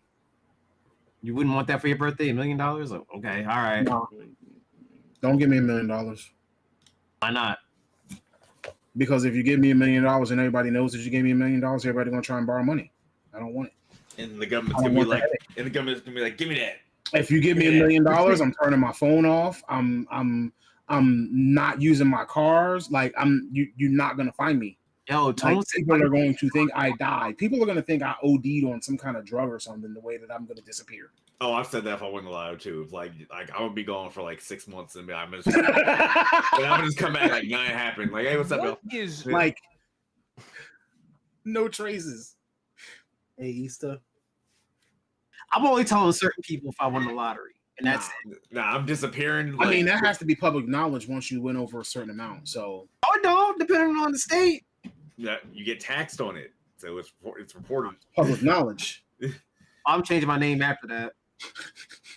Yeah, like I'm gonna disappear for 6 months. I'm gonna You know just what? get rid of my I can do envelopes, that just go for buy- you without even I can get you starter decks without even winning the lottery, bro. Like we gonna link up. You know what I'm saying? If you really want to play, I'll get you started. Don't give him that first hit. Yeah, exactly. That first hit is always free. I got some starter decks right here, right now, bro. Yo, easy there, Mr. Pusher Man. That first hit, always free. Go ahead. I got After that, you gotta do it yourself, bro. Trap gotta Lord. Peeking in, man. You know, like when you know that little pinky nail that everybody, that little. I'm sorry. All right. So anyway, I'm not touching it. That's the first Yola reference we've had here. And I wasn't the one who made that. Shocking. Not touching that. Yikes. Anyway, so anyway, yeah. I believe that is all the time that we have for tonight. As a matter of fact, I think we've taken extra time from you guys tonight. I greatly appreciate everybody joining us. I'm gonna be honest with you, like I have a ball on Wednesday nights, just laughing, joking, talking with my friends here on camera and here in the chat. Like I'm ecstatic to have you all here on Wednesdays. And I just want to stretch out the fact that I appreciate not just everyone here in the chat, but everyone up here with me on camera. Like it's not easy. It's really not easy, but you know, we want to make sure that we provide the best content for you. And like, even if no one was watching, we'd still be here. We try to be as consistent as possible. And so I really do from the bottom of my heart, thank you. We're gonna close out today. Again, watch it back, run it back. You know what I'm saying? If you missed something, if you didn't get to see it from the beginning, run it back. Just turn it on, let it run. You know what I'm saying? Listen while you walk around the room or clean the house. Turn on Saturday. You know what I'm saying? Get your little entertainment while you cleaning, whatever. You know what I'm saying? We appreciate it all. It all helps us.